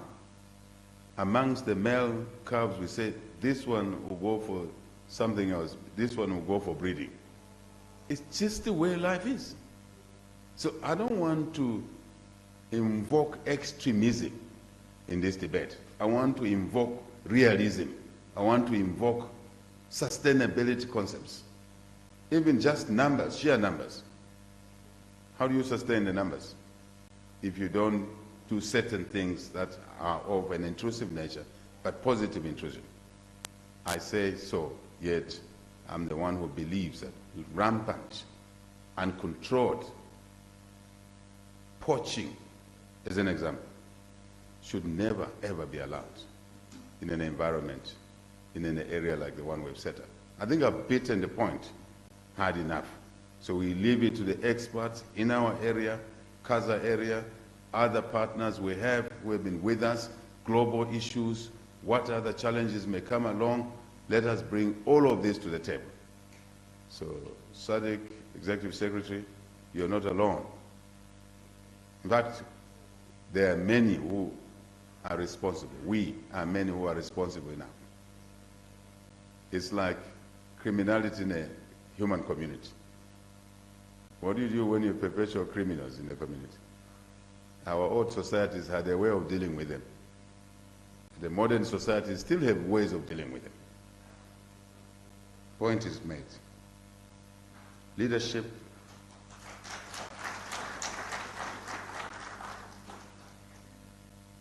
Let me not forget this point. KAZA must entrench the issue of responsiveness, the issue around sustainability. These assets don't belong to us who are alive now. If that were the case, we would have never found them. Because if they had belonged to the generation before us, they would have been probably gone. So it's our duty to take care of these assets in totality, to pass them on to those coming after us, including those who are not yet born. I think it's a noble duty to do that. Let me talk about leadership. You made your 5, 6 points, 7 points, how many? Minister of Tourism, representing your colleagues. we listen to you. We listen to you. You are making recommendations to us. We will provide the leadership. We will provide the leadership to make the decisions that are necessary so we can achieve the KAZA objectives, the broader ones as well, and those that are being suggested through various messages coming through the people speaking here, so that we can have a functional KAZA, one which is clear, and I saw the Secretariat articulated the areas, focal areas. And I think it's important that we, the leaders here, my brothers and colleagues that are here, confirm publicly that we are here to make decisions. Bring the decisions for us to make. We'll make them. We'll make them.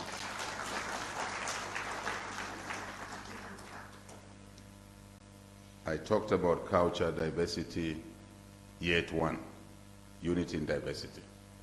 I think these are non-issues. These are complementary issues. And I want to emphasize the point that I made it earlier. We celebrate our culture and our culture embedded in nature. That's true. So let us bring these assets together to create not just a conservation case, but also create a case for business, a case for investment. This diversity in the KAZA area, the endowment, one of the videos we watched, fantastic.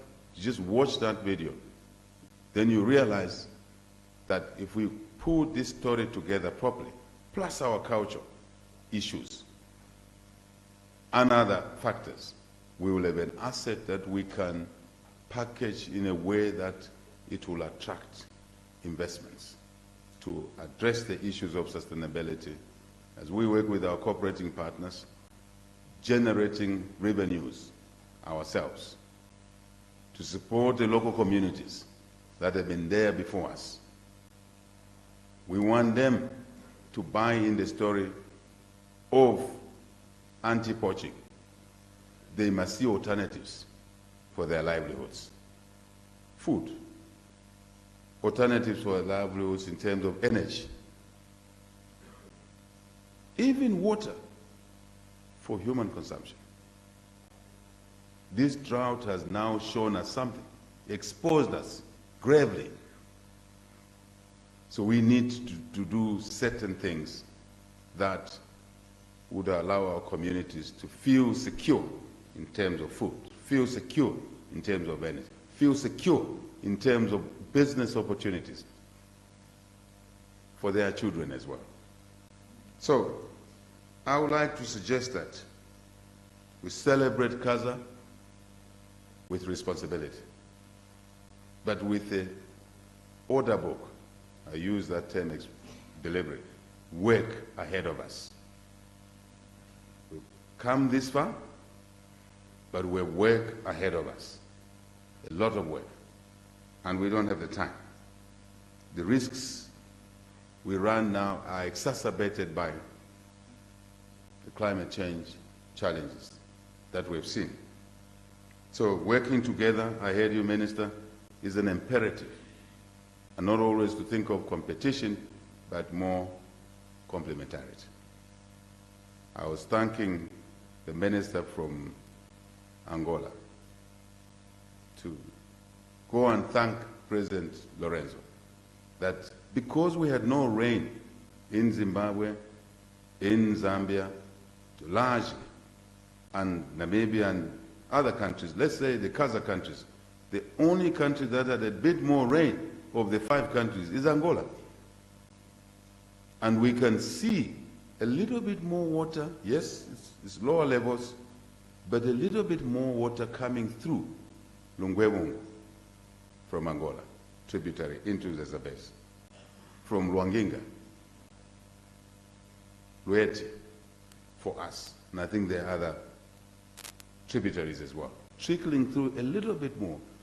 And we must say thank you to the rain we had in Angola. That underscores the importance of working as one.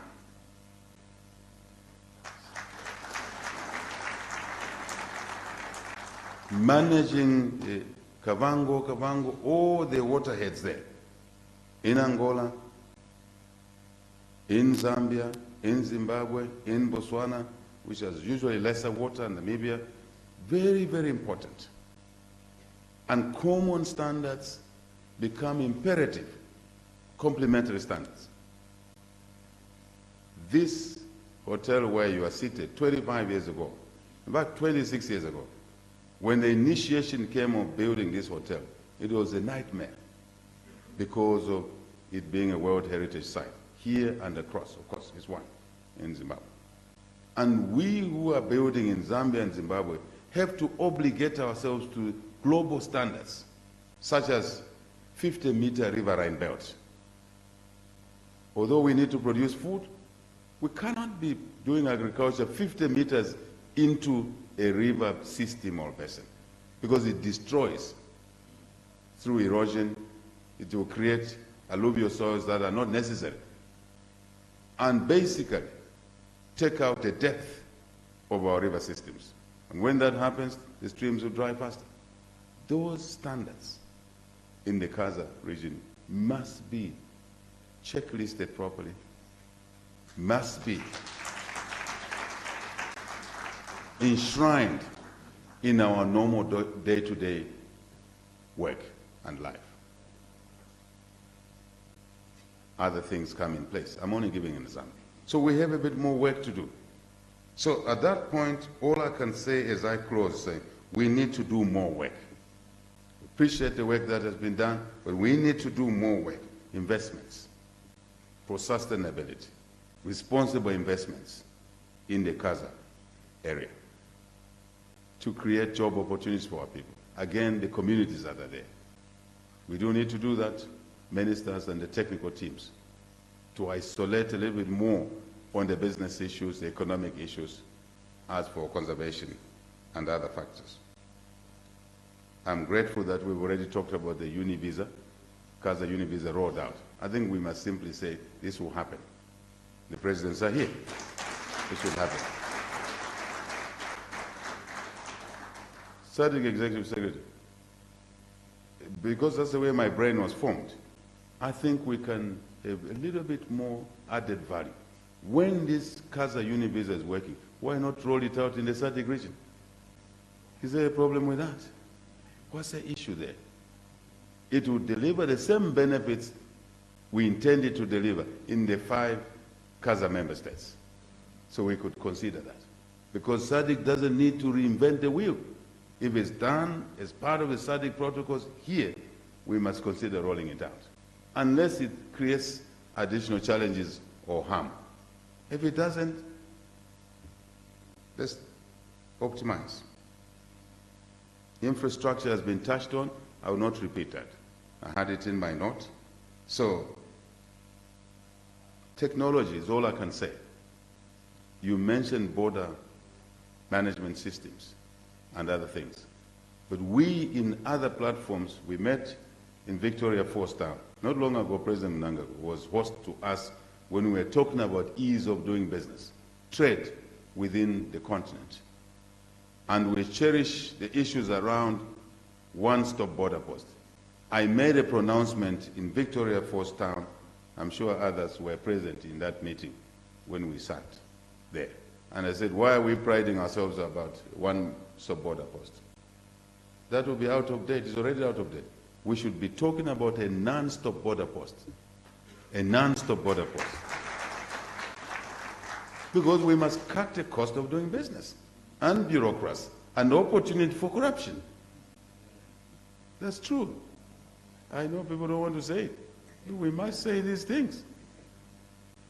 The truck doesn't have to stop here. Where I can walk to see President Mnangagwa if he's in Vic Falls, I can walk. So why should the truck be stopping here? It should just run through. Because technology allows us to scan the truck from the point of parking and track it along the way. Trucking companies do that. I have friends who are in trucking. They do that. Once they park in Beira, they know Even when a driver stops somewhere to answer the call of nature, they are seeing the driver. That is true. So why should we have one-stop border posts? So non-stop border posts is the way to go. Technology allows us to do that. I know what we presidents and other leaders will be concerned about. We'll be concerned about security, smuggling, drugs, human trafficking. We can incorporate all of that. I think KAZA shouldn't work in isolation. Those things, Dr. Magosi, we're already dealing with them in other components of SADC. Again, because of technology. Security is important. KAZA should not be a source of bringing insecurity to member states, but KAZA should be part of the global efforts to fight crime, such as what I've already indicated, destroying our population, drugs, human trafficking. I don't know about our other KAZA countries. We in Zambia are having problems with human beings being trucked in fuel tankers, and some are dying. So if we don't pick it up in Zambia, they will end up in Zimbabwe. So we've acted irresponsibly here. They will end up in Botswana, and vice versa, except that most trafficking actually is, unfortunately, is north to us in the south, Horn of Africa. Not to embarrass anybody. It's a serious problem, but we can deal with it through technology. So it's not the reason why we can avoid lowering the cost of doing business amongst our KAZA countries. I must mention, you did mention about legal reforms. I want to add legal regulatory as well. I think we can harmonize those. Very important that we do it quickly. We don't have to waste time.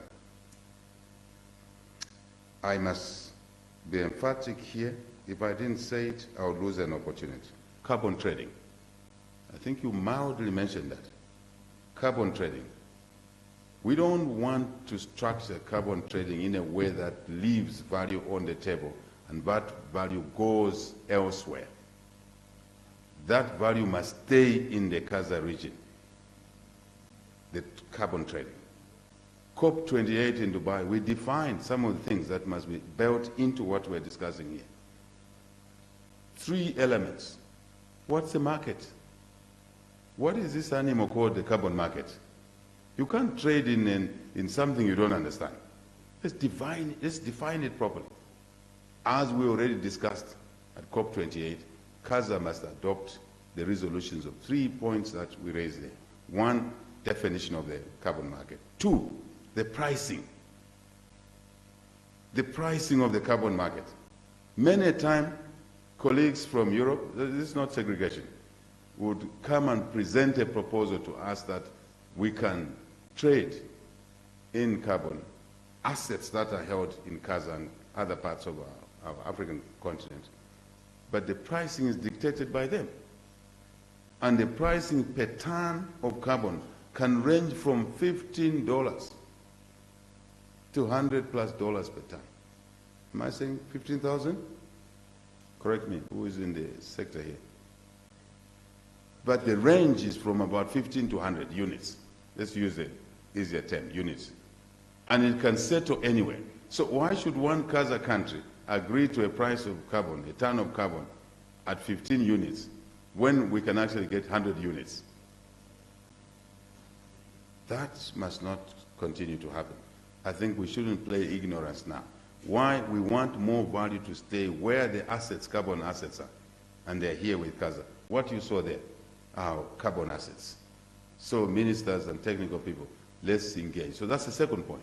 The third, so first is the market definition. What is a ton of carbon? 2, what is the price of a ton of carbon? 3, how do benefits trickle down to the communities that are looking after these assets so that they can stop charcoal burning because they have business opportunities for revenue? Those 3 things. I thought I should end there and say thank you very much. As Zambia, we appreciate you giving us the graciousness to host this KAZA Heads of State Summit. and also to ask delegates to continue the work that you ought to do, and we are available to provide the support. But once the summit is over, we would like you to stay a little bit longer here. I'm sure and serious, stay a little bit longer here. Those who can stay longer, bring your families. They'll walk over from here to Zimbabwe. Maybe your nephews are in Elephant's Hill Hotel there. The uncles are here in Royal Livingstone, and they are free to move around, since we have already got a KAZA Univisa between Zambia and Zimbabwe. So really, bring your families here, ask your young ones to have their honeymoons here, and we'll be very happy to host them. Thank you very much.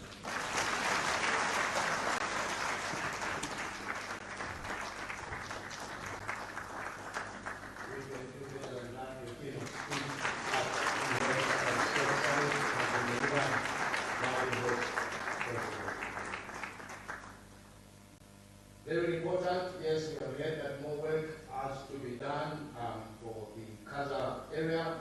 And of course, the issue of the Univisa has come up so strong, and he has emphasized on the non-stop border post, which is very important. I like the final part, stay a little longer in this great area. Mr. President, I may be guilty myself, the Minister of Origin, and also the Mayor of the city of Livingstone. We grew up in the city and learning at Livingstone Primary School. When the teacher says, "Who discovered the Victoria Falls?" we all wrote the Livingstone. We need to look for about 4 books and make corrections. Allow me at this point in time to invite the reflection of the summit theme that will be done by one of the veteran broadcasters of our nation, Ambassador Kavango to Iraq. Please take that from him as he comes on the reflection of the theme. We can do better than that. We can from Ambassador.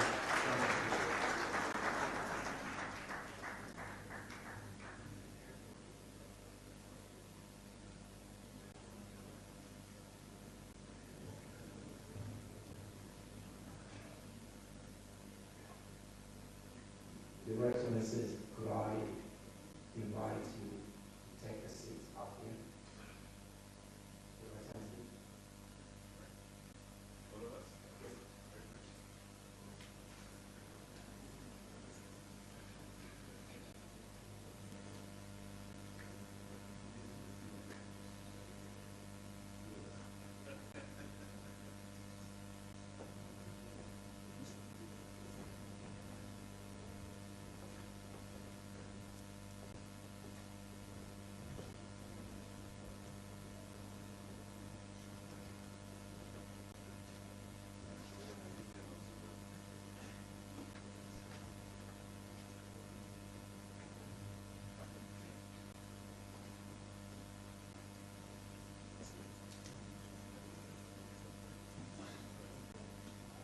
You may be seated.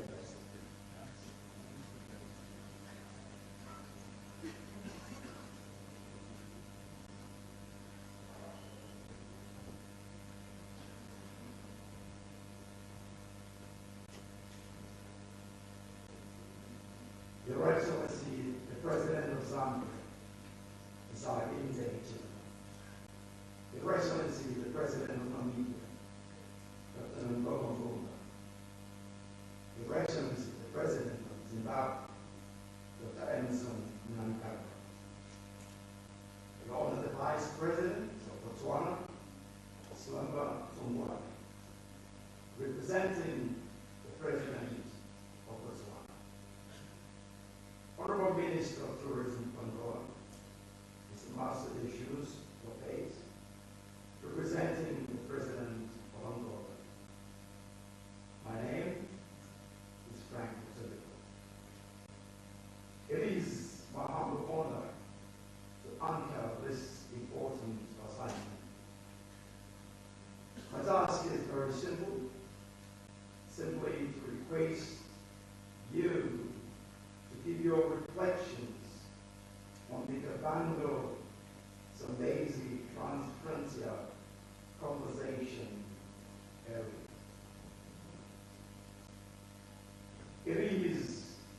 my distinguished honor to invite the Minister of Tourism, Mr. Marcel Lopez, to give your submission.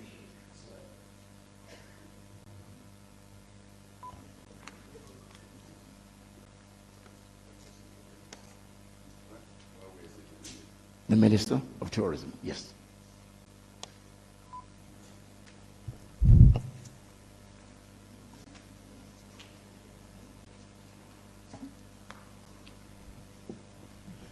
Mr. President, allow me to speak in Portuguese and address all of you.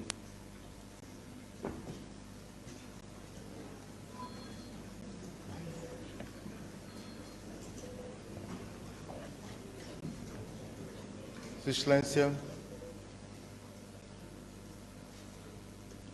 ainda Hichilema, Presidente da República da Zâmbia, Sua Excelência, Dr. Emerson Mnangagwa, Presidente da República do Zimbábue,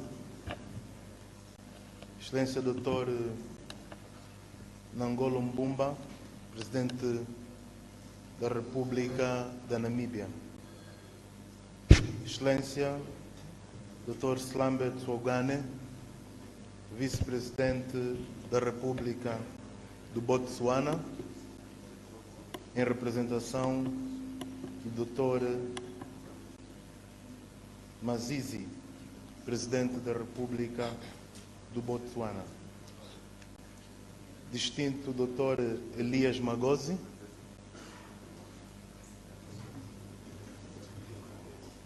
Secretário Executivo da SADC. It is Channel 1. Sorry, Mister. Channel 1, please. Channel 1. Thank you. Please go ahead, Minister.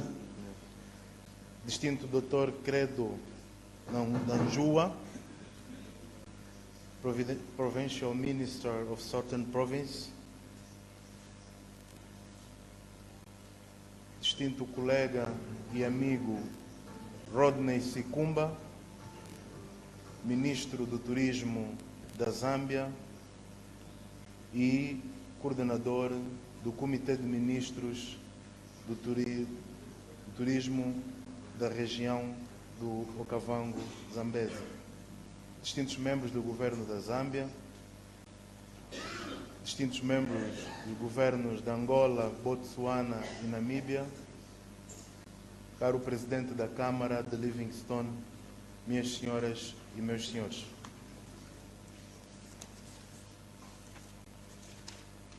Em nome de Sua Excelência, João Manuel Gonçalves Lourenço, Presidente da República de Angola, quero manifestar a nossa profunda gratidão pela calorosa recepção e hospitalidade do Governo e do povo da República da Zâmbia. Desde que chegamos a esta linda cidade turística de Livingstone, que alberga uma das grandes maravilhas naturais, Victoria Falls, um recurso turístico muito valioso e importante de chamariz para o destino turístico da região do Kavango, Zambezi.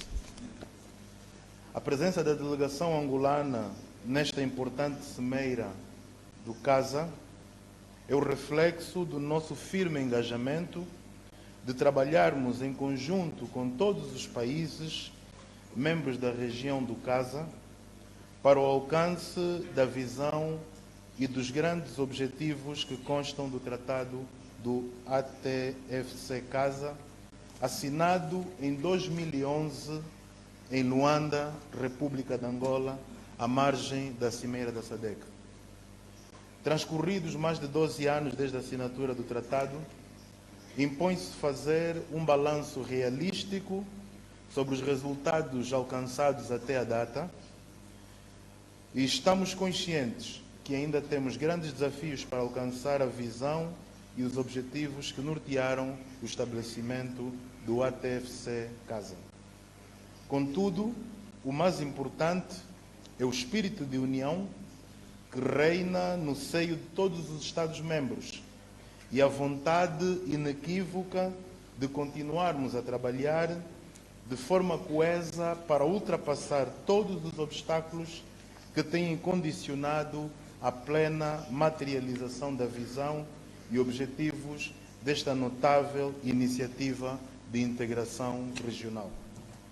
Excelências, temos sim motivos para celebrar. Celebrar esta forte união dos governos e povos dos países membros. Celebrar as grandes vitórias alcançadas ao longo deste percurso, fruto do empenho de todos os intervenientes no processo. Quero aproveitar a oportunidade para expressar a nossa gratidão aos parceiros de desenvolvimento, organizações internacionais, representantes de Estados parceiros e membros da comunidade que muito têm contribuído para tornar o KAZA uma realidade. O KAZA já é, de facto, uma marca inspiradora, uma marca reconhecida a nível mundial por representar um dos grandes exemplos de integração regional no domínio da conservação e turismo. Por isso, excelências, devemos estar orgulhosos do trabalho já realizado, mas continuamos firmes para alcançar outras vitórias e a materialização da visão do KAZA. Minhas senhoras e meus senhores, o Executivo angolano, liderado por Sua Excelência, Presidente da República, João Manuel Gonçalves Lourenço, tem dedicado especial atenção ao turismo, que representa um setor-chave na estratégia de diversificação da economia angolana. A recente medida de isenção de vistos para 98 países de todos os cantos do mundo, a inauguração do novo aeroporto internacional Dr. Antônio Agostinho Neto, a concessão do corredor do Lubito, que vai até a região de Zambezi, na Zâmbia, num percurso de 400 quilômetros, bem como a perspectiva de construção de 2 novos aeroportos na região angolana do Kavango, mais precisamente em Mavinga e no Kazombo, são sinais inequívocos do elevado interesse do Executivo angolano em criar condições e infraestruturas para alcançar para alavancar o setor do turismo em Angola, com particular destaque para a componente angolana da área transfronteiriça de conservação do Kavango Zambezi. Para o efeito, foram aprovados para a componente angolana do Kavango Zambezi diversos projetos estruturantes, sendo de destacar os seguintes: a construção de pontos fronteiriços no Dirico, Mucuço, Boabata e Bico de Angola, a reabilitação dos troços de estradas nacionais na região do Okavango e a terraplanagem de vias que interligam as principais áreas de interesse turístico na região. Para além destes projetos públicos já aprovados, com um investimento previsto acima de 350 milhões de dólares, constituem igualmente preocupação do governo de Angola a melhoria dos serviços de telecomunicação e o abastecimento de energia e águas em zonas remotas com enorme potencial turístico. Distintos convidados, Angola é um país amplamente abençoado com recursos turísticos de nível internacional, que vão desde o deserto do Namibe, partilhado com a Namíbia, nosso país irmão, a bacia do Okavango, partilhado com os países do KAZA, as zonas das estepes e savanas na província do Mochico, partilhado com a vizinha República da Zâmbia, nosso país irmão, as praias tropicais proporcionadas pelo Oceano Atlântico, a floresta do Mayombe, partilhada com a República Democrática do Congo, só para citar alguns.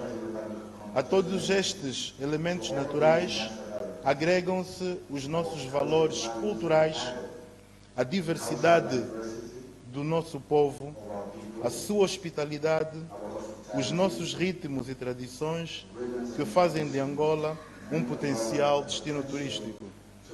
Mas nós não queremos mais ser um potencial destino turístico. Queremos ser um destino turístico.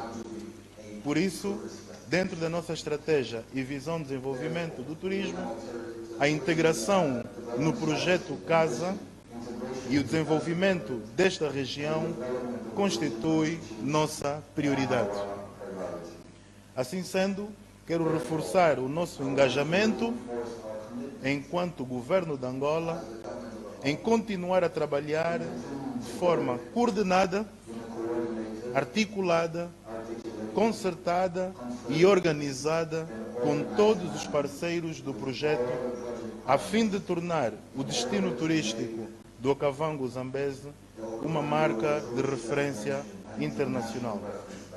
Para concluir, quero trazer o lema do turismo em Angola, também aqui para o KAZA, que é juntos e todos pelo turismo. Neste caso, estamos juntos e todos pelo KAZA. Muito obrigado.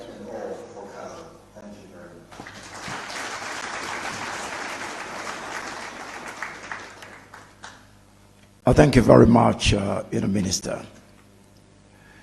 And now to be followed by Your Honor, the Vice President of Botswana. The Vice President, sir.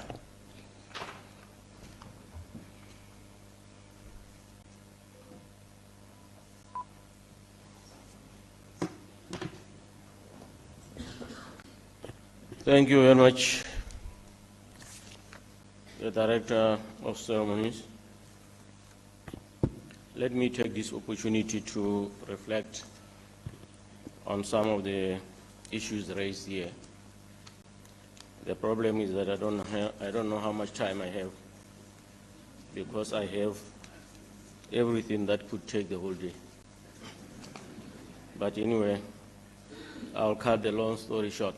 Let me start by appreciating very much and also acknowledging the presence of our presidents, our senior citizens around, Your Excellency, our host, Ichilema, the President of the Republic of Zambia, Your Excellency, Dr. Emerson Dambuza Mnangagwa, the President of the Republic of Zimbabwe, Your Excellency, Dr. Nangola Mbumba, President of the Republic of Namibia, Honorable Minister from Angola standing in for His Excellency, the President of Angola, Your Excellencies, members of the Diplomatic Corps, senior government officials, members of the media, distinguished ladies and gentlemen, I understand we also have our Royal Highness who are here, the chiefs, traditional leaders from both sides of this great river. I also acknowledge your presence, Your Excellency, the Executive Secretary of SADC just delivered us a very, very wonderful speech this morning. We also recognize your presence here. Honorable ministers of all the 4 or 5 KAZA member states and any other dignitaries that might have been invited to this meeting. I greet you and bring you a very warm greetings from His Excellency the President of the Republic of Botswana, Dr. Mokwetsi Eric Yabes Masisi, who would have loved to be here, as he has always been with his colleagues in all these meetings. So, Dumela Nkapula. Pula. Thank you very much. Your Excellency, Ichilema, as I've indicated earlier on that I wanted to know how much time I might have.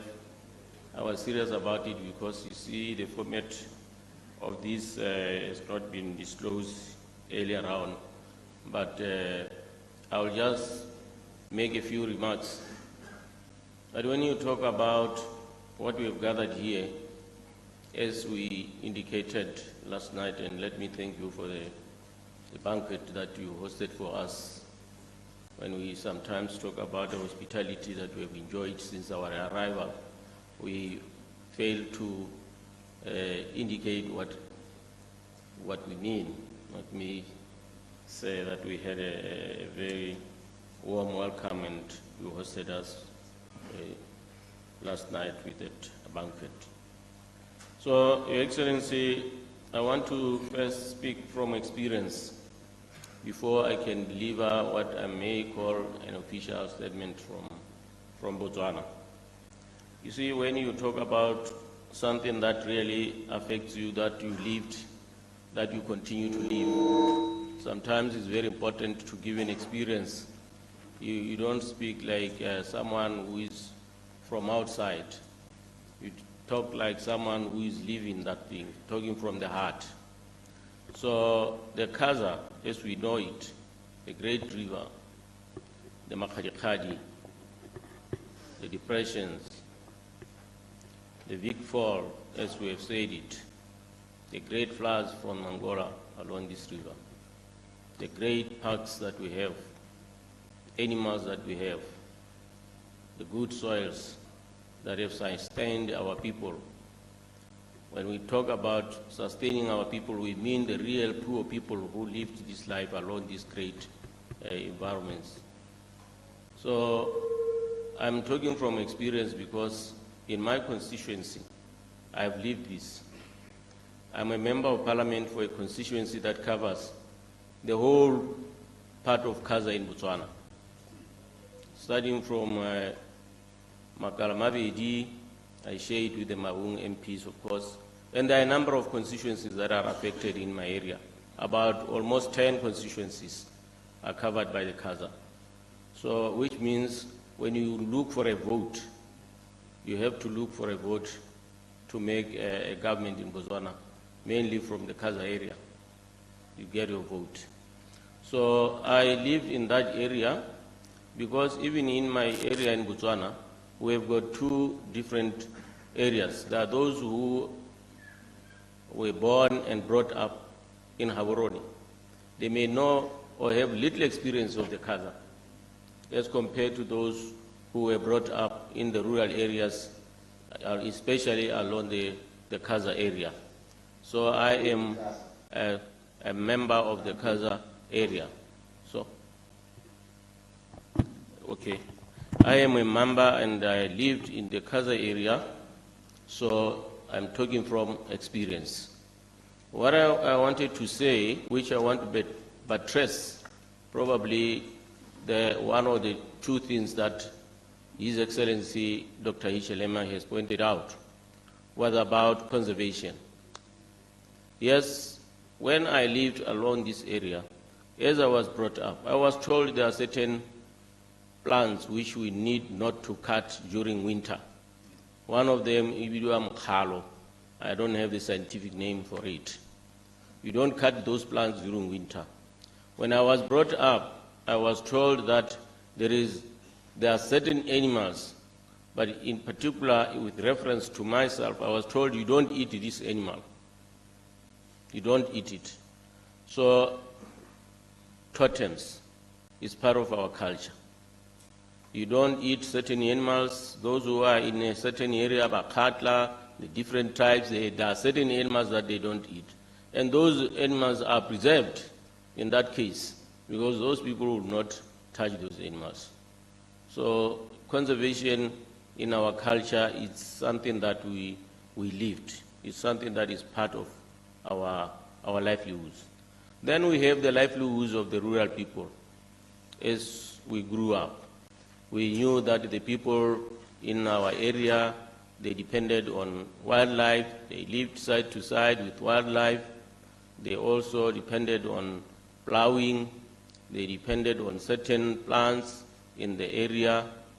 So all this is what we want to protect today and preserve so that those people can have sustainable livelihoods.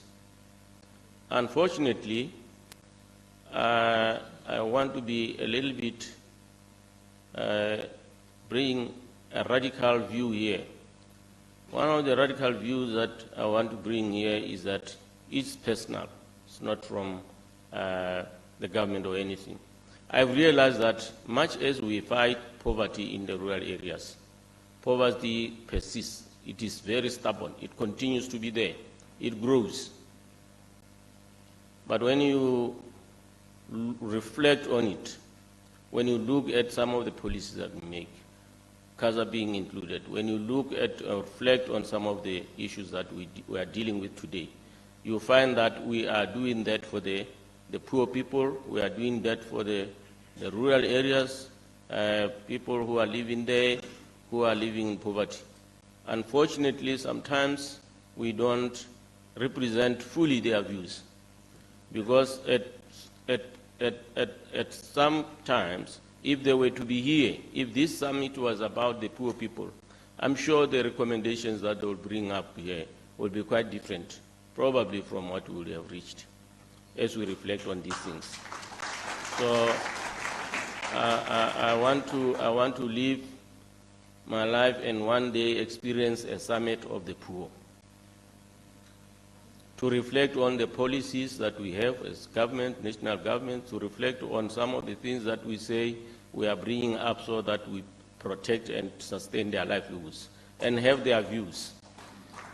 That was just to preface my remarks. Having said that, without wasting time, I want to say I would like to begin by pointing out that the KAZA TFCA initiative is one of the great initiatives within the SADC region that acts to emphasize regional cooperation in the fields of tourism, biodiversity conservation. This initiative is a shining example of how regional cooperation can benefit not only the environment but also the economies of our member states. I commend the efforts of all involved and hope to see KAZA TFCA continue to flourish. The summit, as we have already heard from previous speakers, serves as a crucial opportunity to reaffirm commitments by partner state governments to this remarkable initiative that we have been developing since 2006, when the Memorandum of Understanding for the establishment of the TFCA was signed. Your Excellencies, before getting to the theme of the day, let me assure you that Botswana remains firmly committed to the KAZA TFCA initiative, as epitomized by our volunteering to host the Secretariat, getting land of it, as it has been mentioned, as well as not only stopping that far. Just a few days ago, we were passing or discussing a CAB memo to deal with diplomatic benefits of those officers of the KAZA Secretariat. So very soon they will get their diplomatic, yes. We have passed that memo. They will get their diplomatic rights which they were aspiring for. The theme for this summit, leveraging KAZA's natural capital and cultural heritage resources as catalysts for inclusive socio-economic development of the eco-region, resonates deeply with Botswana's National Transformation Plan. Our plan prioritizes 8 sectors for development. Within it, we have tourism at the forefront, and this is what we are dealing with. A thriving KAZA TFCA, with its abundant wildlife and cultural richness, presents a significant opportunity to attract more tourists to our region, Botswana is committed to working closely with our partner states to unlock KAZA's full potential and ensure its inclusive economic development across the eco-region. And we have just heard from His Excellency that we must position ourselves as a destination of tourism. Yes, of course, in Botswana we have that motto of Botswana, our pride, your destination, including the tourists. So it will be KAZA in this place to be a destination of tourism. To capitalize on these opportunities, Botswana has developed a national tourism strategy and master plan 2021. This plan strategically positions 4 of our 8 tourism development areas within the KAZA TFCA. We are also working to enhance our tourism offerings with strong focus on local community inclusion. This is not only to ensure that economic benefits are shared, but also to foster a sense of ownership and pride in our natural heritage. You know, just to indicate one thing, when KAZA started, it's not that people were properly consulted in my area. I know it made a lot of people, especially those who are within the KAZA area, to be very uncomfortable. Some were asking themselves, what is it? Are they taking our plots, our cattle posts, or what? There were so many stories. So, but with time, we tried to do a lot of public education. Now they accept, they know what KAZA is all about. It is to their benefit. Some of them, they are benefiting even from the programs that they were not very much attracted to, the CBRM policies and programs, because of the sensitization by KAZA. And some of them, they are even invited to some areas to go and meet with other people from other places. So that in its own, a lot of people in our KAZA area, they are very much aware of what KAZA is all about. Your Excellencies, the theme speaks to harnessing our natural capital and cultural heritage for economic development. In this regard, we are pleased to share Botswana's success with community-based natural resource management. Our CBNRM model empowers local communities living alongside wildlife to participate in its management and share the accruing benefits. This has resulted in increased household incomes and improved infrastructure in villages bordering wildlife areas. We are confident that a strong CBNRM framework across the KAZA region will not only empower communities, but also contribute to the TFCA's long-term sustainability by fostering a sense of stewardship among those who call this eco-region home, because it's our home, as you have rightly indicated. We recently, 2022, passed the Access and Benefit Sharing of Biological Diversity Act, which aims to ensure that the people get fair and equal benefits from revenue and any other sharing arising from it. Your Excellencies, in addition to our CBRM initiatives, we award hunting quotas to community-based organizations. That is what we've been doing. That is what we are doing. I think His Excellency spoke to it very clearly when it comes to sustainable use of the resources, which some people mistake it for recklessness or not good use of our resources. As we have said, we have lived with these animals the longest, and we have been very kind, and we've been looking after them even before all these other organizations were in place. So we have the trust. We would want to continue to live and also look after our animals. I think culling is also part of management. because these animals will not look after themselves. It's us who must look after themselves and use them sustainably. That's what we want to do. But you know, when you don't do that, there will be no ownership of these animals. The people will not take ownership of these animals. As is known to most of you, there are those who seek to detract us. Let me not go into that one because it has been very clear and it has been very lucidly said by His Excellency.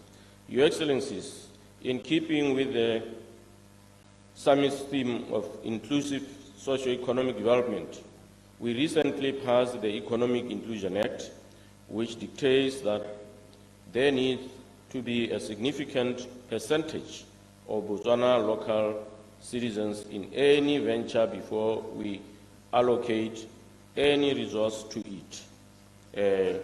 We apply this to our allocation of business, land, tourism, concessions, and even tender allocations. So we have passed an act of an inclusive act. So where you consider your citizens before you could consider other people in terms of allocating the resources, the critical resources. So I don't think that, I think this can be done by all other people in our region. The KAZA TFCA is a great initiative, as I've said, and like any grand endeavor, it comes with own set of challenges. The challenges have been said, we have heard it. Our success in conservation has led to thriving wildlife populations. However, this also means our citizens must share their living space with these animals and forests that they also regard as home. This proximity, or this approximately often leads to conflicts such as elephants raiding crops and lions preying on livestock. We are taking heed of His Excellency's remarks that we sometimes encroach in animal areas. We have seen that settlements growing all over the place, even on the routes of migrating animals. So in our area, the most migratory animals are the zebras. They have their routes. So we are even declaring some of the places as zebra, the makalikadi, as the zebra's homes. They normally migrate along those areas. But as we know, it's very difficult. Sometimes people have choice to where they want to build their kraals, where they want to make their borehole. You know, they apply for any land that they want, and they are allocated land. But we must be mindful of how we disturb some of these corridors. So I think as KAZA, we will continue to educate people. This coexistence results in human-wildlife conflict, but we need to have a peaceful coexistence policy with the animals. That will help us. But as I've said, a lot has been said. Let me not take a lot of your time, although I could have said more. I was just wanting to share our experience with you. The other comment is that of, what do you call it, the visa the uni visa. No, I don't know why we are so behind, because the way we are so committed to this thing here, I don't believe the story. Maybe we're not informed properly. But I'm telling you, Your Excellency, Your Excellencies, I promise you, it will be done like yesterday. I can assure you, knowing my president, it will be done like yesterday. Thank you very much.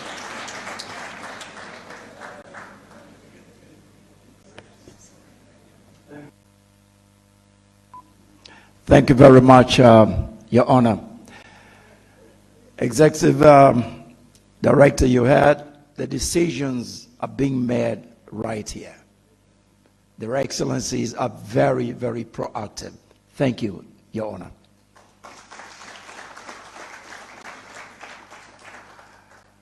May now invite the President of Namibia, Dr. Nangolo Mbumba. Your Excellency, sir. Thank you very much, Ambassador.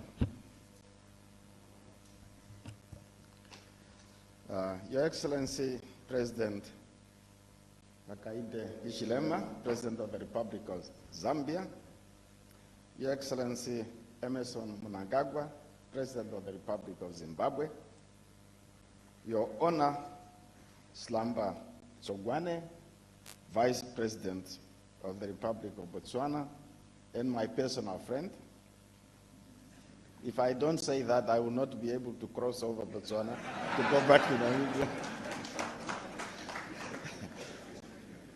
Honorable Lopez Daniel, Minister of Tourism of the Republic of Angola, Honorable Ministers and Deputy Ministers, Members of Parliament, Your Excellencies, Members of the Diplomatic Corps, Honorable Governors and District Commissioners,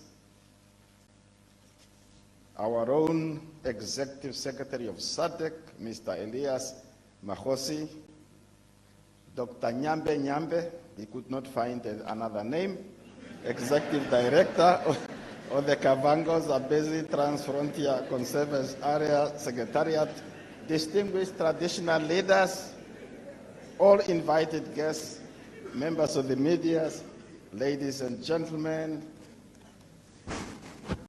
good afternoon and fraternal greetings from Namibia.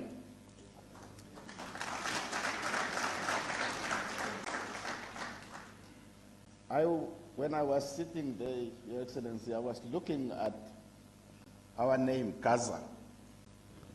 And in that KAZA, there is no reference to Namibia.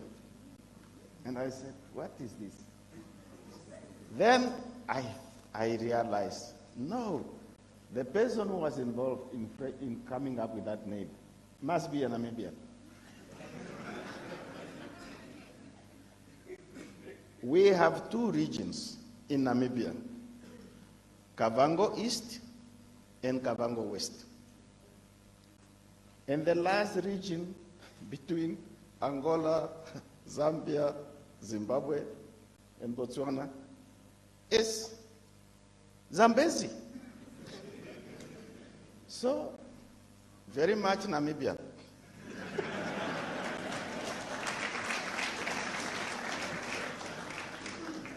I am honored to join this important summit, which aims to review and track the progress made since the establishment of the Kavango Zambezi Transfrontier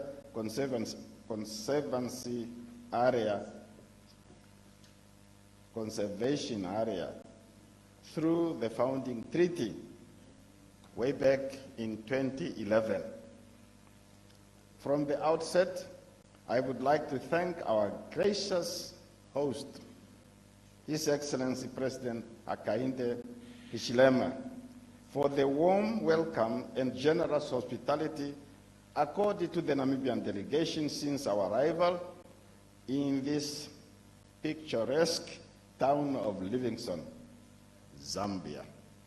I also commend Your Excellency for the splendid arrangements for this conference. I must say that we have already, through His Excellency, the chair of the meeting, endorsed all the recommendations you have made.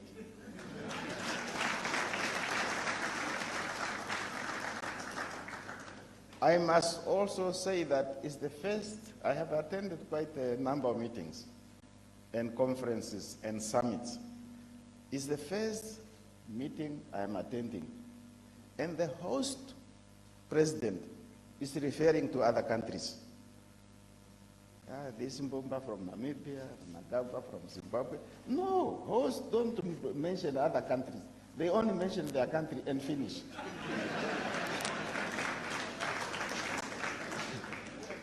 HH is the most gracious host I have in this country I ever attended.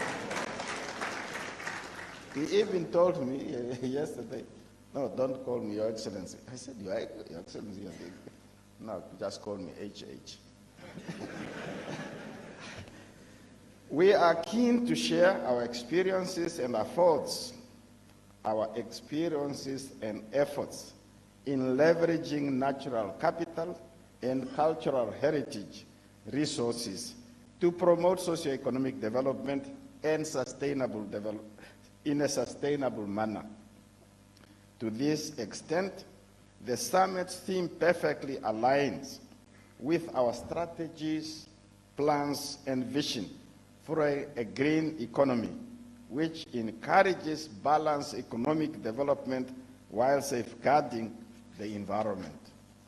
As we all know, the Kavango Zambezi Transfer Conservation Area is an important regional conservation and development program that also seeks to use sustainable tourism to promote rural development in the participating countries. Its ambition is to foster sustainable utilization of the natural resources, as well as promoting stewardship and generating benefits for the communities living in the areas encompassing the Kavango and Zambezi landscape. The progress we have achieved to date through this program is laudable. Namibia has made significant strides towards protecting fragile ecosystems. Presently, 44% of our country's total surface area is classified as protected areas.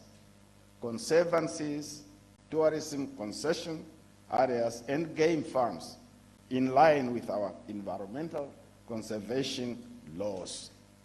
Namibia's continued conservation program is comprised of 86 registered conservancies and 43 community forests covering 180,000 square kilometers. And in that area, over 227,000 residents. Our success story is rooted in community-based conservation of wildlife, which as a strategy has helped us to unlock the vast potential of our natural resources as a means of empowering our local communities. We are grateful and proud of this achievement. The local community-based institutions referred to as conservancies in turn help to manage our natural resources at the grassroots level in collaboration, naturally, with the government. Through legislation, communities that form conservancies gain management rights over wildlife and tourism concession in our national parks. Thus, they are able to use these management rights to develop economic opportunities such as ecotourism and professional hunting. Subsequently, these opportunities provide incomes and jobs for members of those communities in some of these poorest areas of our countries. In this manner, communal farmers become direct participants in the conservation and natural development and rural development processes, from which they are now able to derive direct income through wildlife and tourism activities. All revenue generated from hunting is channeled to rural communities through our conservancy program. This is part of our strategy to deliver on and fulfill our national obligation to the Convention of Biological Diversity and its 3 objectives, namely biodiversity conservation, 2, sustainable use and access, and the benefit sharing. We have observed an increase in capacity within conservancies to manage wildlife. and to develop wildlife-based economic activities. Furthermore, we have seen the creation of jobs and the generation of revenue in areas where the only activities taking place used to be subsistence farming. And subsistence farming in a dry area is not a winning formula. We have seen how local communities, through holistic integrated wildlife management, have started to complement other forms of land use. Excellencies, ladies and gentlemen, despite the milestone we have achieved in respect of wildlife management, illegal hunting, especially that of elephants and rhinos, remain a challenge on our continent. The protection of wildlife essentially involves crime prevention, and there is an urgent need for government and communities to work together to strengthen measures for crime prevention in order to protect our wildlife. Collaboration in this regard, particularly through joint intelligence operations, is therefore imperative. Within the context of KAZA, Namibia is actively participating in various efforts coordinated by KAZA Secretariat to disrupt illegal wildlife trade and poaching. Your Excellency, in order to continue making progress in the sustainable use of our natural and cultural heritage resources for environmental conservation and socio-economic development, we need to create effective synergies as a means of generating mutual benefits for all our people. I therefore call upon ourselves as partner countries to allocate adequate human and financial resources in order to attain the goals and objectives of Kavango, Zambezi, Transfrontier Conservation Area. I believe that through concerted efforts, we will strengthen the Kavango, Zambezi, Transfrontier Conservation Area initiative and ensure its yield fruitful impact and result for many years to come. It would be remiss in me not to commend the KAZA Secretariat, a key institutional arrangement, our community who often bear the brunt of coexisting with wildlife, and our technocrats who actively work to implement our collective decisions and policies. Thank you for the sterling work and continue to build on it. Finally, I want to thank my fellow heads of states and government for their full commitment to KAZA. I assure you that Namibia remains committed to our shared vision for a development of KAZA. And I thank you for your kind attention.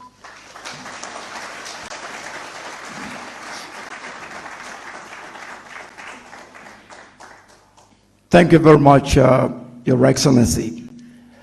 Before I call upon His Excellency, the President of Zimbabwe, a diplomatic appeal, sir. Next time you visit our country, please bring us more Zimbabwean scarves, and then you can take most of our Zambian scarves. That will cement our KAZA partnership. Your Excellency, Dr. Mnangagwa, please, sir.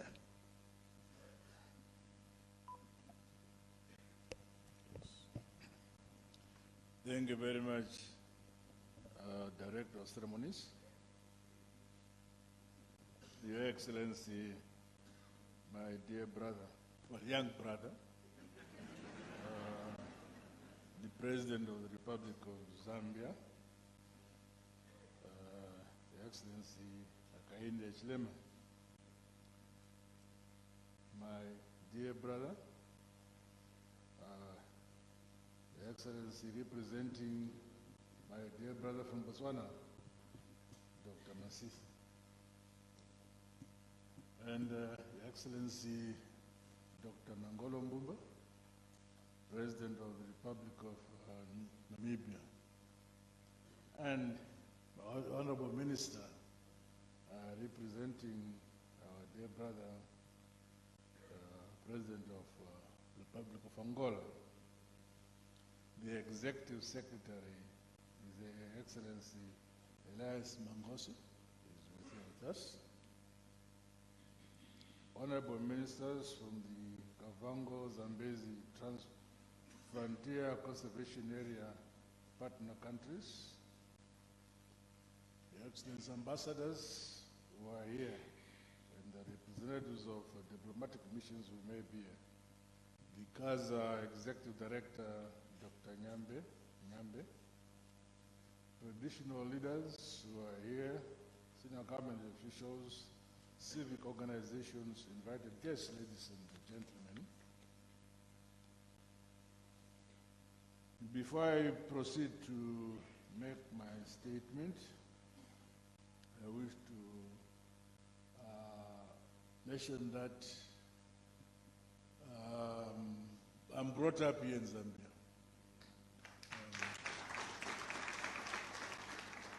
I'm a Zambian product, but while Zambians feel proud that they produced a Zimbabwean president, Zimbabweans are also very proud that we produced the Banda Rupia.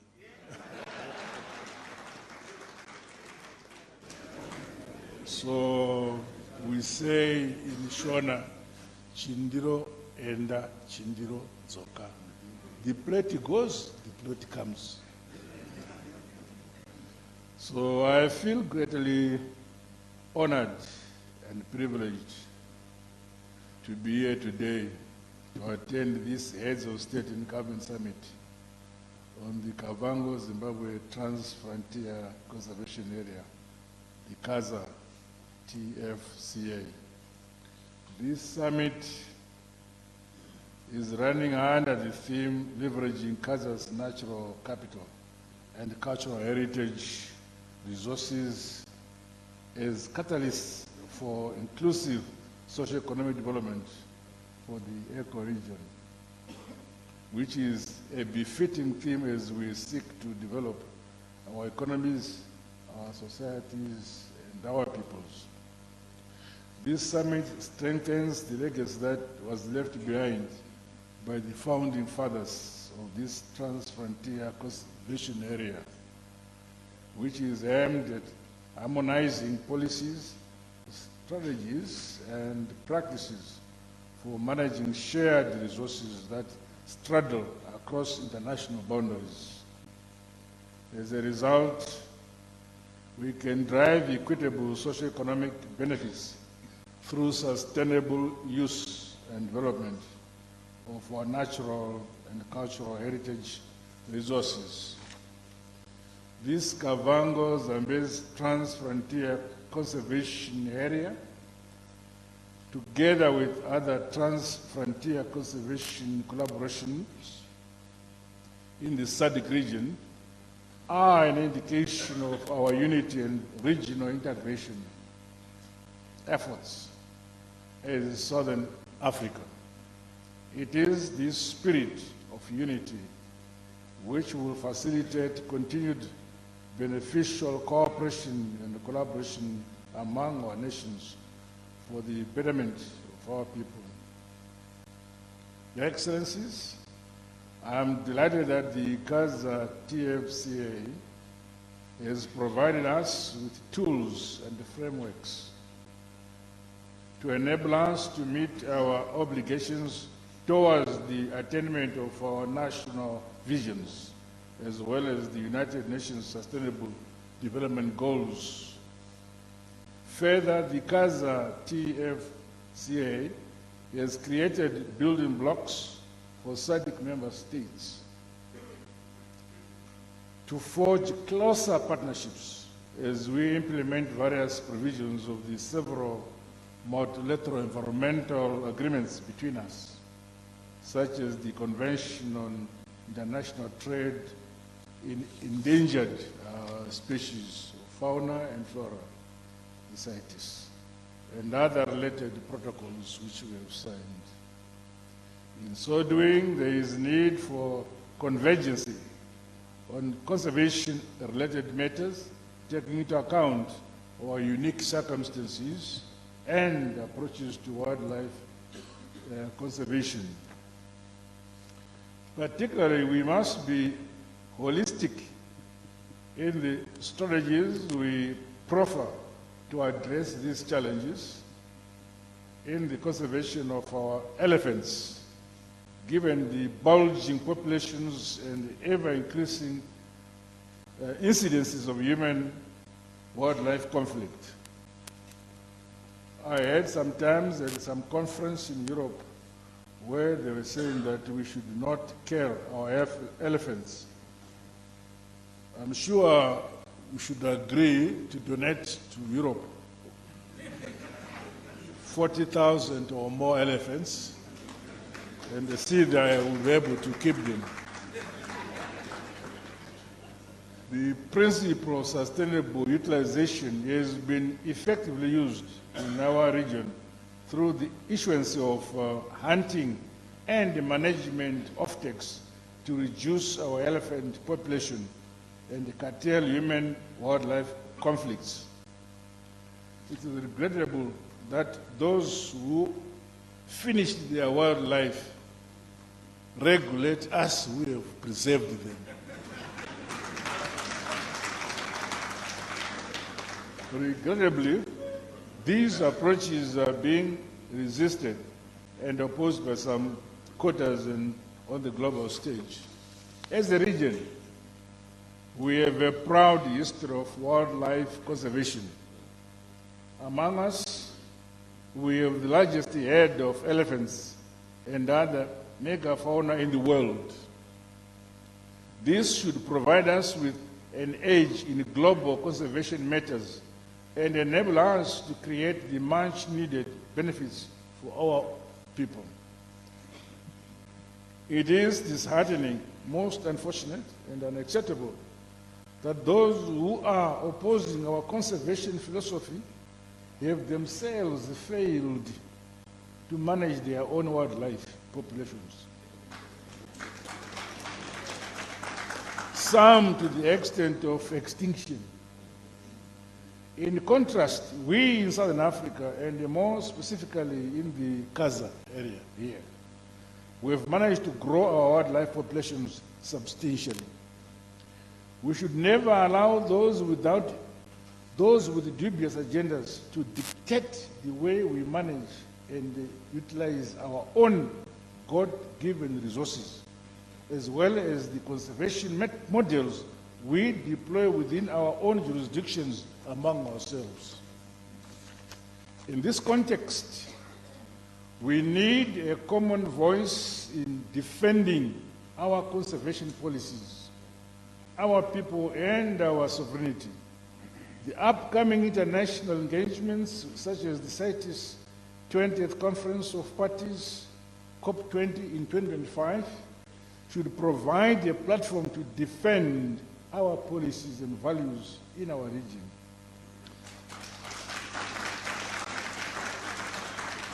At the same time, it is critically important that we remain mindful of the need to address other challenges surrounding conservation in the region. The El Nino-induced drought has far-reaching consequences on the socio-economic landscape of our region. Our response to the resulting disruptions to the ecosystems, coupled with negative impact on wildlife, agriculture, and water resources, must be met with robust and proactive interventions to build greater resilience in our region. To accelerate climate action, the importance of access to quality, timeous, and accurate climate, weather, and other environmental information cannot be overemphasized. This involves collectively strengthening infrastructure, developing early warning systems, improving disaster preparedness, and enhancing community resilience through education and capacity building programs. In the case of Zimbabwe, the wildlife population growth among certain animal species, such as elephants, is leading to overgrazing, soil erosion, habitat degradation, and the worrying incidences of conflict with adjacent communities. As a result, my government has established a human wildlife conflict relief fund to provide support to victims of human-wildlife conflict. The fund will focus on relief to victims for death, injury, or maiming as a result of problem animals.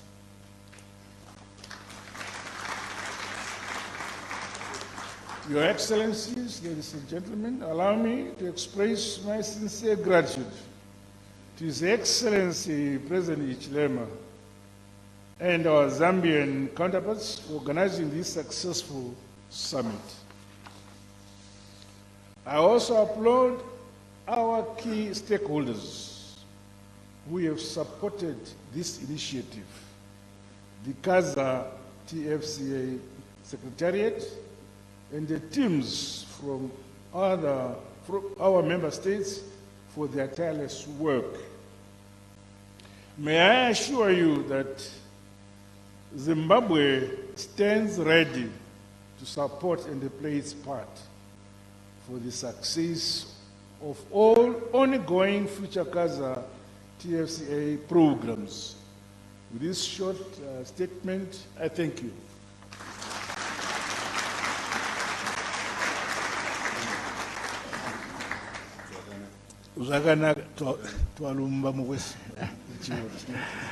Thank you very much, Your Excellency. Your Excellency, since you were brought up in Zambia, I don't know whether in addition to the Zimbabwean passport, you also carry the Zambian passport. To be honest, I grew up here. Primary education, secondary education, university education here.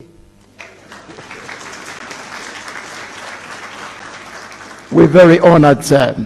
Thank you very much, Your Excellency. When I wanted to become president, I went to this.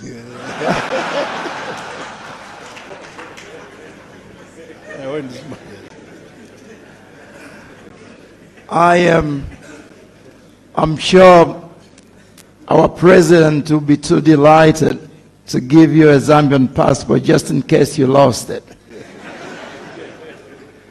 Thank you, sir. To close the submissions, His Excellency, the President of the Republic of Zambia, Mr. Hakainde Hichilema. Sir. Thank you very much, Frank Mutubila. Really, I think for me, for us as hosts, it is to express our gratitude once more to all of you, to my colleagues here, my elder brother, senior president. I want Zambians to know that they are senior presidents in these things. So, he's a senior president. Yes. Indeed, and my other colleagues and all the ministers that have been involved, technical teams, partners, including those that are never mentioned in situations like this, who are doing lots of work behind the scenes to make this summit successful. Secretariat of SADC providing the framework, the guidelines. We're so grateful to all of you. And really, all I can say is to indicate that I'm working very hard as a chief servant in this country, coming from the private sector to dosage, to bring in the public sector a distinction between reporting for work at 8 hours and knocking off at 17 hours and calling that work. That is not work. That is hanging around, right? That is hanging around. Yes, that's hanging around. So work must mean deliverables. Deliverables, and I know my cabinet colleagues are tired of hearing this from me, that we must focus on deliverables. So at a summit like this, we've raised a number of things. We have agreed, and I'm very grateful to my colleagues for signing off on a number of requests that you are making to us, such as the KAZA Uni visa, and indeed other measures that I believe that the Minister of Tourism, Zambia Minister of Tourism, on behalf of his colleagues, read out. And I'm also glad that in your deliberations, you didn't have to debate disagreement. You debated on how to reach consensus, how to reach convergence. I think that's the way it should be, but also the concept of competition. We here have what we call a third country name. Zimbabwe, Zambia, we have a third name which encapsulates the two countries, which sometimes we call it Zimzam. Zimzam. And really you can call it Zimzam, you can call it Zamzim. It's one and the same. And the point I'm using, why I'm using this terminology is that the spirit here is that we must focus on complementarity. We can focus on, if you like, convergence as opposed to segregation. No, we are Zimbabwe, we are Zambia. No, no, no, no. We are Namibia, and we are Botswana, we are Angola. We are actually one package which would derive more benefits for the intended agenda, vision of KAZA, if and when we worked together, and deeply so. I think that's the message. So is SADC. So as a sort of a, let's see, okay, other than him, as sort of the newer president in the SADC platform, and we shall see the elections coming, what they will produce, I have always been thinking we need to revolutionize just the way we work as regional groupings, to focus more on the business, on the economy, on the issues that will deliver social value to our people, to those who elect us into office. Sometimes we focus on the politics rather than the economics that will support the politics and sustain the democracy. So, but to do that, we know that politics has its place because it's a platform that takes us into public office. It is the one that allows us to save those that are vulnerable. I like what Vice President, my brother, said, that sometimes we forget when we meet at high-level meetings like this, that the reason we are here is for the most vulnerable people, those that need just water, and this drought, water. So I want to see, would like us to see KAZA, Angola, issues that affect the grassroots people. Namibia, Botswana, Zimbabwe, Zambia. Try and bring them, work stream them into the KAZA program of work. Such as my senior president, President Mnangagwa here. We, together here, 5 of us must say, how quickly should we be putting water in the areas that are having no drinking water because of the drought? Now hear me out. As I said, I'm a cattleman. The same water actually will be available for domesticated animals. It will be available for wild animals in some cases. In some cases, we must take water in these KAZA areas. Quickly put water was there. Otherwise, there will be no game to talk about. Some of the areas, by the time the drought is ameliorated somewhat, depending on what this rain season is going to be, wildlife will be dissipated. Trees will die off. So KAZA must look at practical issues as well. I don't want to repeat what I said over there and what my colleagues have said. So we would like to see innovation, ingenuity of our KAZA management. Sir, you with no names to pick from, since one name is repeated twice. It's repeated. That's what the president said. Nyambe, nyambe. Nyambe, nyambe. The Secretariat really should assist us and, if you like, adapting, for KAZA to adapt to the challenges that we face now, so that some of the things don't even need heads of state summits. They need just at the management level, you take decisions. And you have a delegated authority to take those decisions in order to respond, sometimes reactively, but many times proactively, to the environment in which we operate. So really for me is to simply say, can we get the job done? Let us get the job done. Decisions that are made, I'm told there will be decisions read out, a communique, but you can see the attitude here. We are decided. So let's move. Let's implement. Let's adjust without another summit in the context of the broader mandate, delegated mandate that you have as the Secretariat, as member country, if you like, liaison offices, ministers, and connected. And the president here are alive that it's not just the ministers of tourism here. These are multidisciplinary, areas. Environment, green economy, we call it ourselves, water development, energy, all of this. For example, presidents, as you were talking, I was saying, it should be part of the KAZA minimums to say, by a certain year, no tourist vehicle in our parks will be driven by diesel or fossil fuel. They must all be electric vehicles so that we can be correctly environmentally correct. I'm just giving an example of the targets that we should set for ourselves in our work program. So otherwise, thank you very much. And I think the work now is left to all of us, specific groups, individuals, to get on with their job. So others would say, all this will end up into nothing if we don't implement what we've decided. I want to close by my beloved subject, that the order of these things, we say it loosely, social and economic development. I think it's economic and social development. Let's identify areas of investment.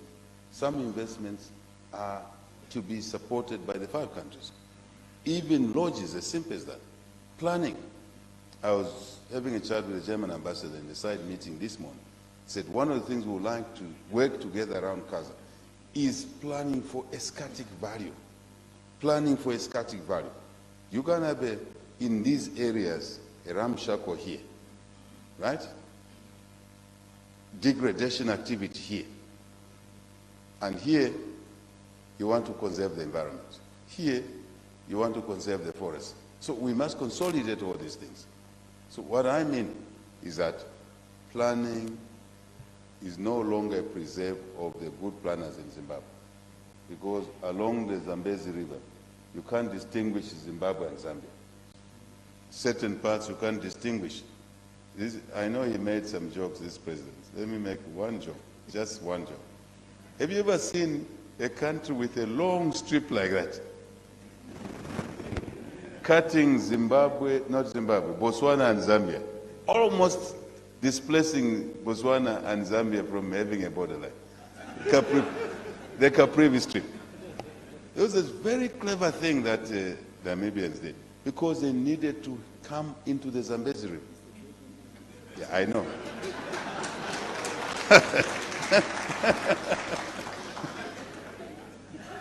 Because the German ambassador is a friend of all of us, and she's such a good lady.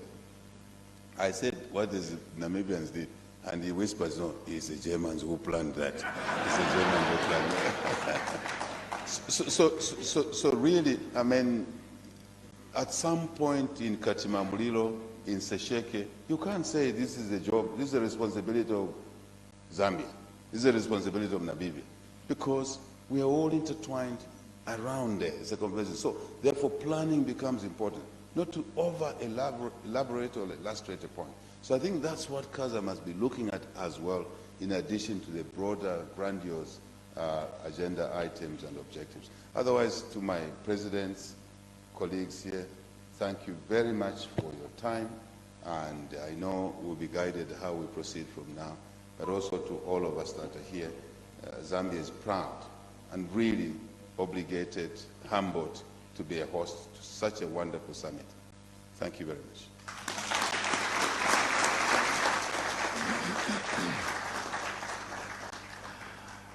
Your Excellencies, I would like to thank you all for your insight, contribution to this very important topic. The Kavango Zambezi Transfrontier Conversation Area, now dubbed Rivers for Life. I'm Frank Mutabila. God bless you all, and long live KAZA. Thank you to you all.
We all need shades in here to be able to behold indeed what lies ahead.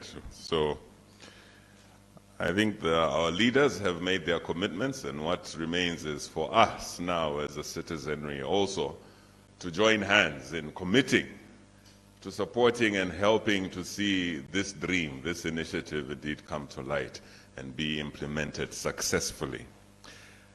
Now I'd like to invite the Minister of Tourism of the Republic of Zambia, Honorable Rodney Sukumba MP, to come and make the presentation of the summit communique. Honorable Sukumba. We can give him another round of applause as he makes his way up. As we indeed grow close to the closing of the summit.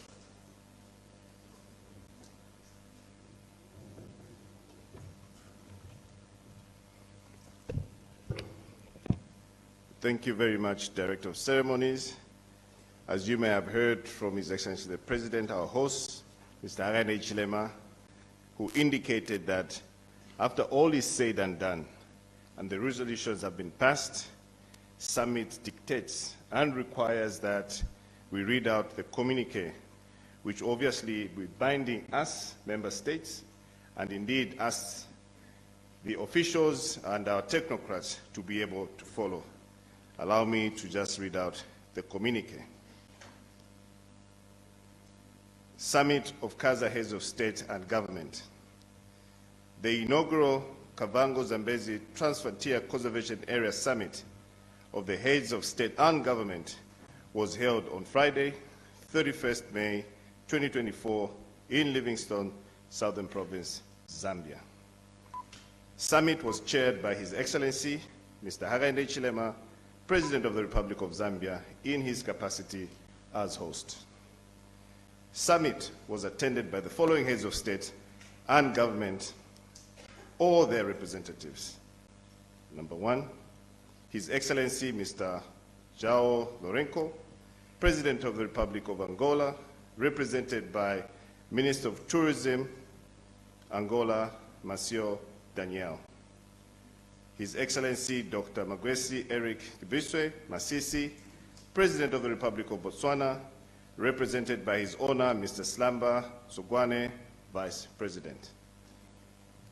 His Excellency Dr. Nangolo Mbumba, President of the Republic of Namibia, Director of the KAZA Secretariat, senior officials, members of the Joint Technical Committee, invited members of the Diplomatic Corps attended the summit.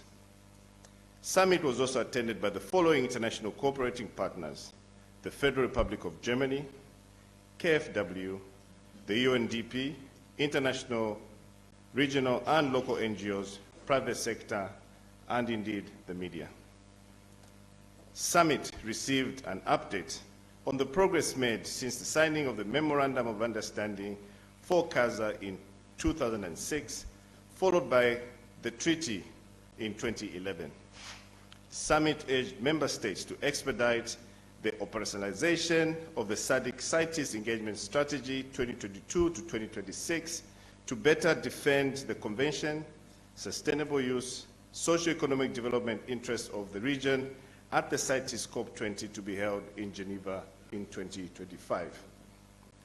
Summit considered options available within and outside CITES, including diplomatic engagement, withdrawal, reservation, arbitration, and trading with non-CITES parties to benefit from wildlife and wildlife products.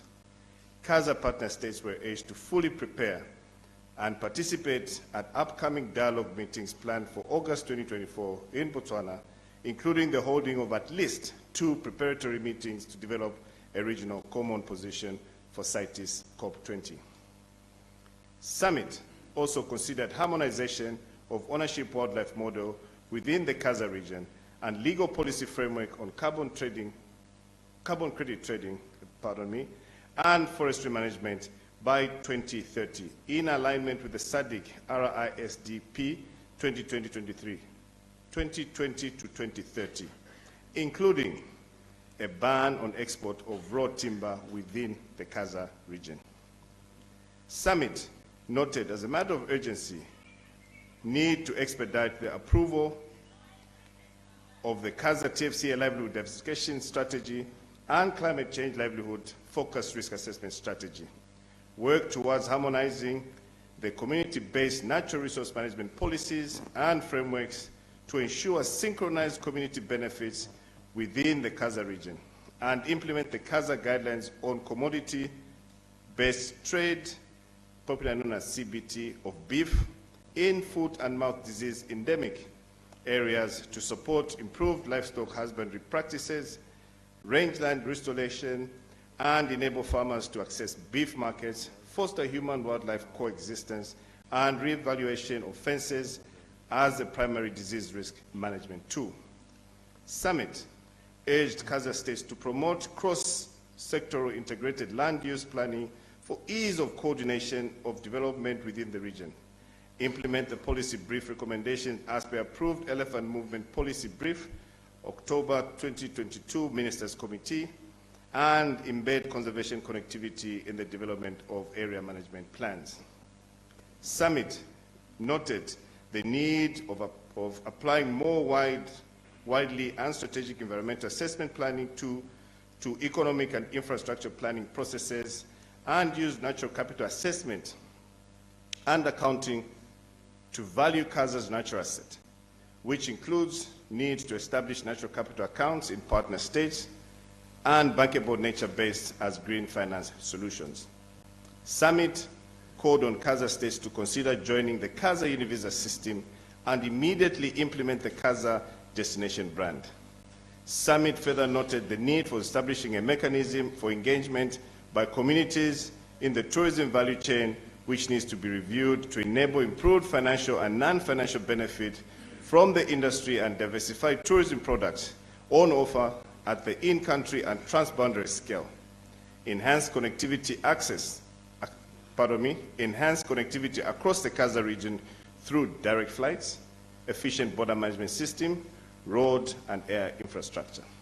Summit commended and expressed its gratitude to the government of the Republic of Botswana for allocating the piece of land in Kasane for the construction of the KAZA TFCA Secretariat, and further expressed its interest on strengthening the KAZA Secretariat through a joint resource mobilization for the construction of the KAZA Secretariat office in Kasane, including the capitalization of the KAZA Fund. Summit expressed the need to ensure that the KAZA Fund contributions are paid timeously and use the KAZA Fund and the KAZA Treaty provisions as the vehicle for long-term sustainable financing for the KAZA TFCA programs. Summit urged KAZA states to create opportunities for sharing lessons and case studies in areas of wildlife economy, bankable sustainable finance solutions, and sustainable finance solutions. Last but not least, the host of the KAZA Summit, His Excellency, Mr. Hakainde Hichilema, President of the Republic of Zambia, expressed gratitude to all the heads of state and government for attending the summit and their presence and the political will in advancing the KAZA vision. Done 31st May 2024 in Lusaka, in Livingstone, Southern Province, Zambia. Thank you very much.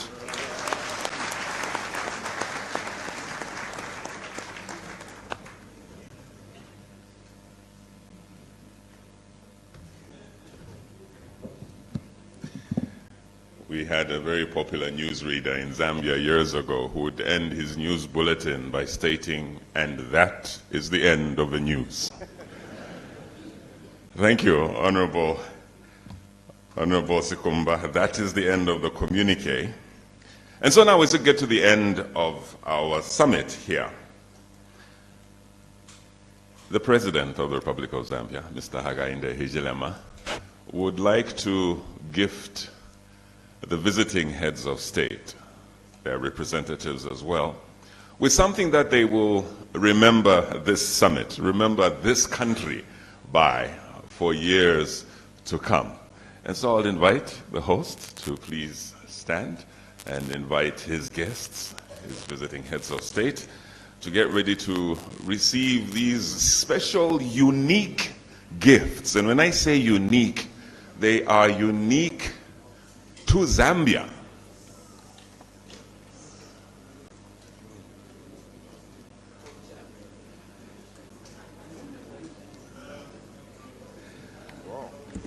Now these are trophies, and I'm sure you did hear the President early on talking about culling being used to control populations of these animals. So what you are seeing here, dear delegates, Your Excellencies, these are trophies, mounted trophies of the Kafue Lechwe. Now I did say that these are unique. Kafue Lechwe is unique to Zambia. They are endemic to the Kafue Flats. Well, I guess that changes now. We used to say they're endemic to Zambia. Now we'll say they're endemic to KAZA. Seeing we are sharing. They are beautiful, aren't they? Yes, we can give a round of applause.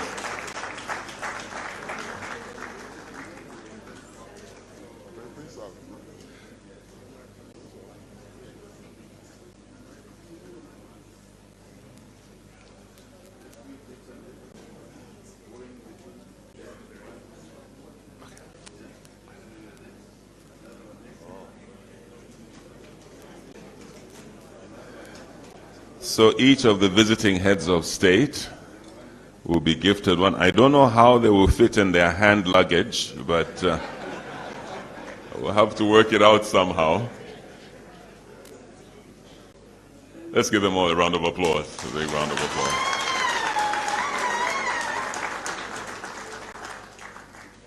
And all these were professionally hunted by the Hunters Association of Zambia. Indeed, and the Kafue Lechwe. If you forget the name Kafue Lechwe, maybe an easier one would be Cobus Leche Kafuensis, which is its scientific name.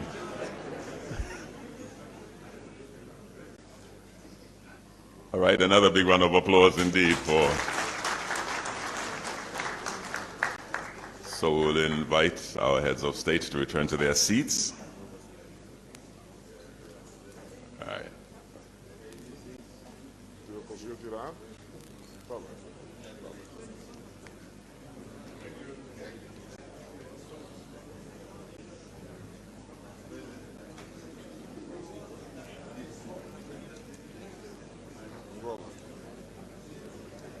Não sei este. Quem é este aqui?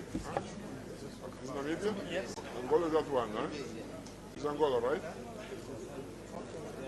Where's Angola? This is Angola. Angola is this one. Yes, no, take it. It's a bit heavy. It could be the head. Oh. Okay.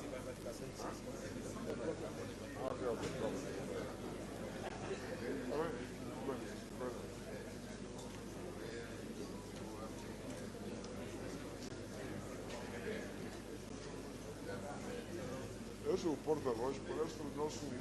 As you can see, the Zambian president is giving a lot more detail to the Kafue Lechwe.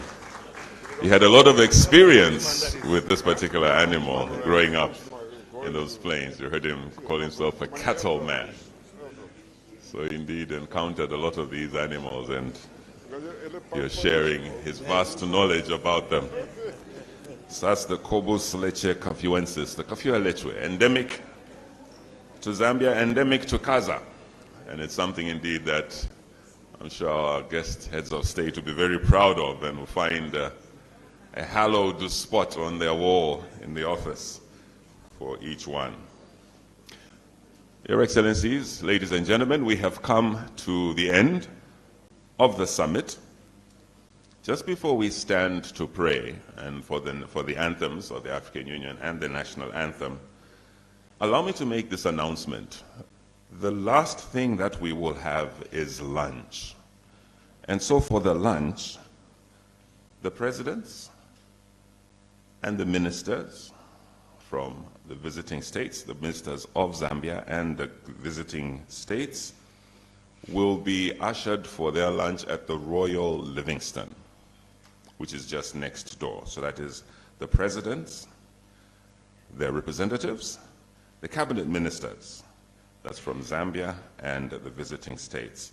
And then the delegates, the rest of all of us delegates, our lunch will be right here at the Avani in the restaurant. So when we have finished with the prayer and the national anthem, we'll remain standing for the presidents to be ushered out to the holding room before they are eventually ushered to the Royal Livingstone. And after they have gone, we will take our seats, and this is to facilitate the distribution of the coupons for lunch. So I'd like for the coupons to be distributed in here before we exit, so that once we leave, we're going straight to the lunch venue. But like I said, the presidents, the representatives, and the cabinet ministers from Zambia and the visiting nations will go to the Royal Livingstone.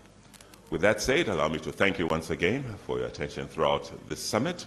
We will now stand for the closing prayer, which will be offered by Pastor Eric Mutukwa, the division chaplain for the Southern Division. And these will be followed by the anthems, the national anthem of Zambia and the African Union.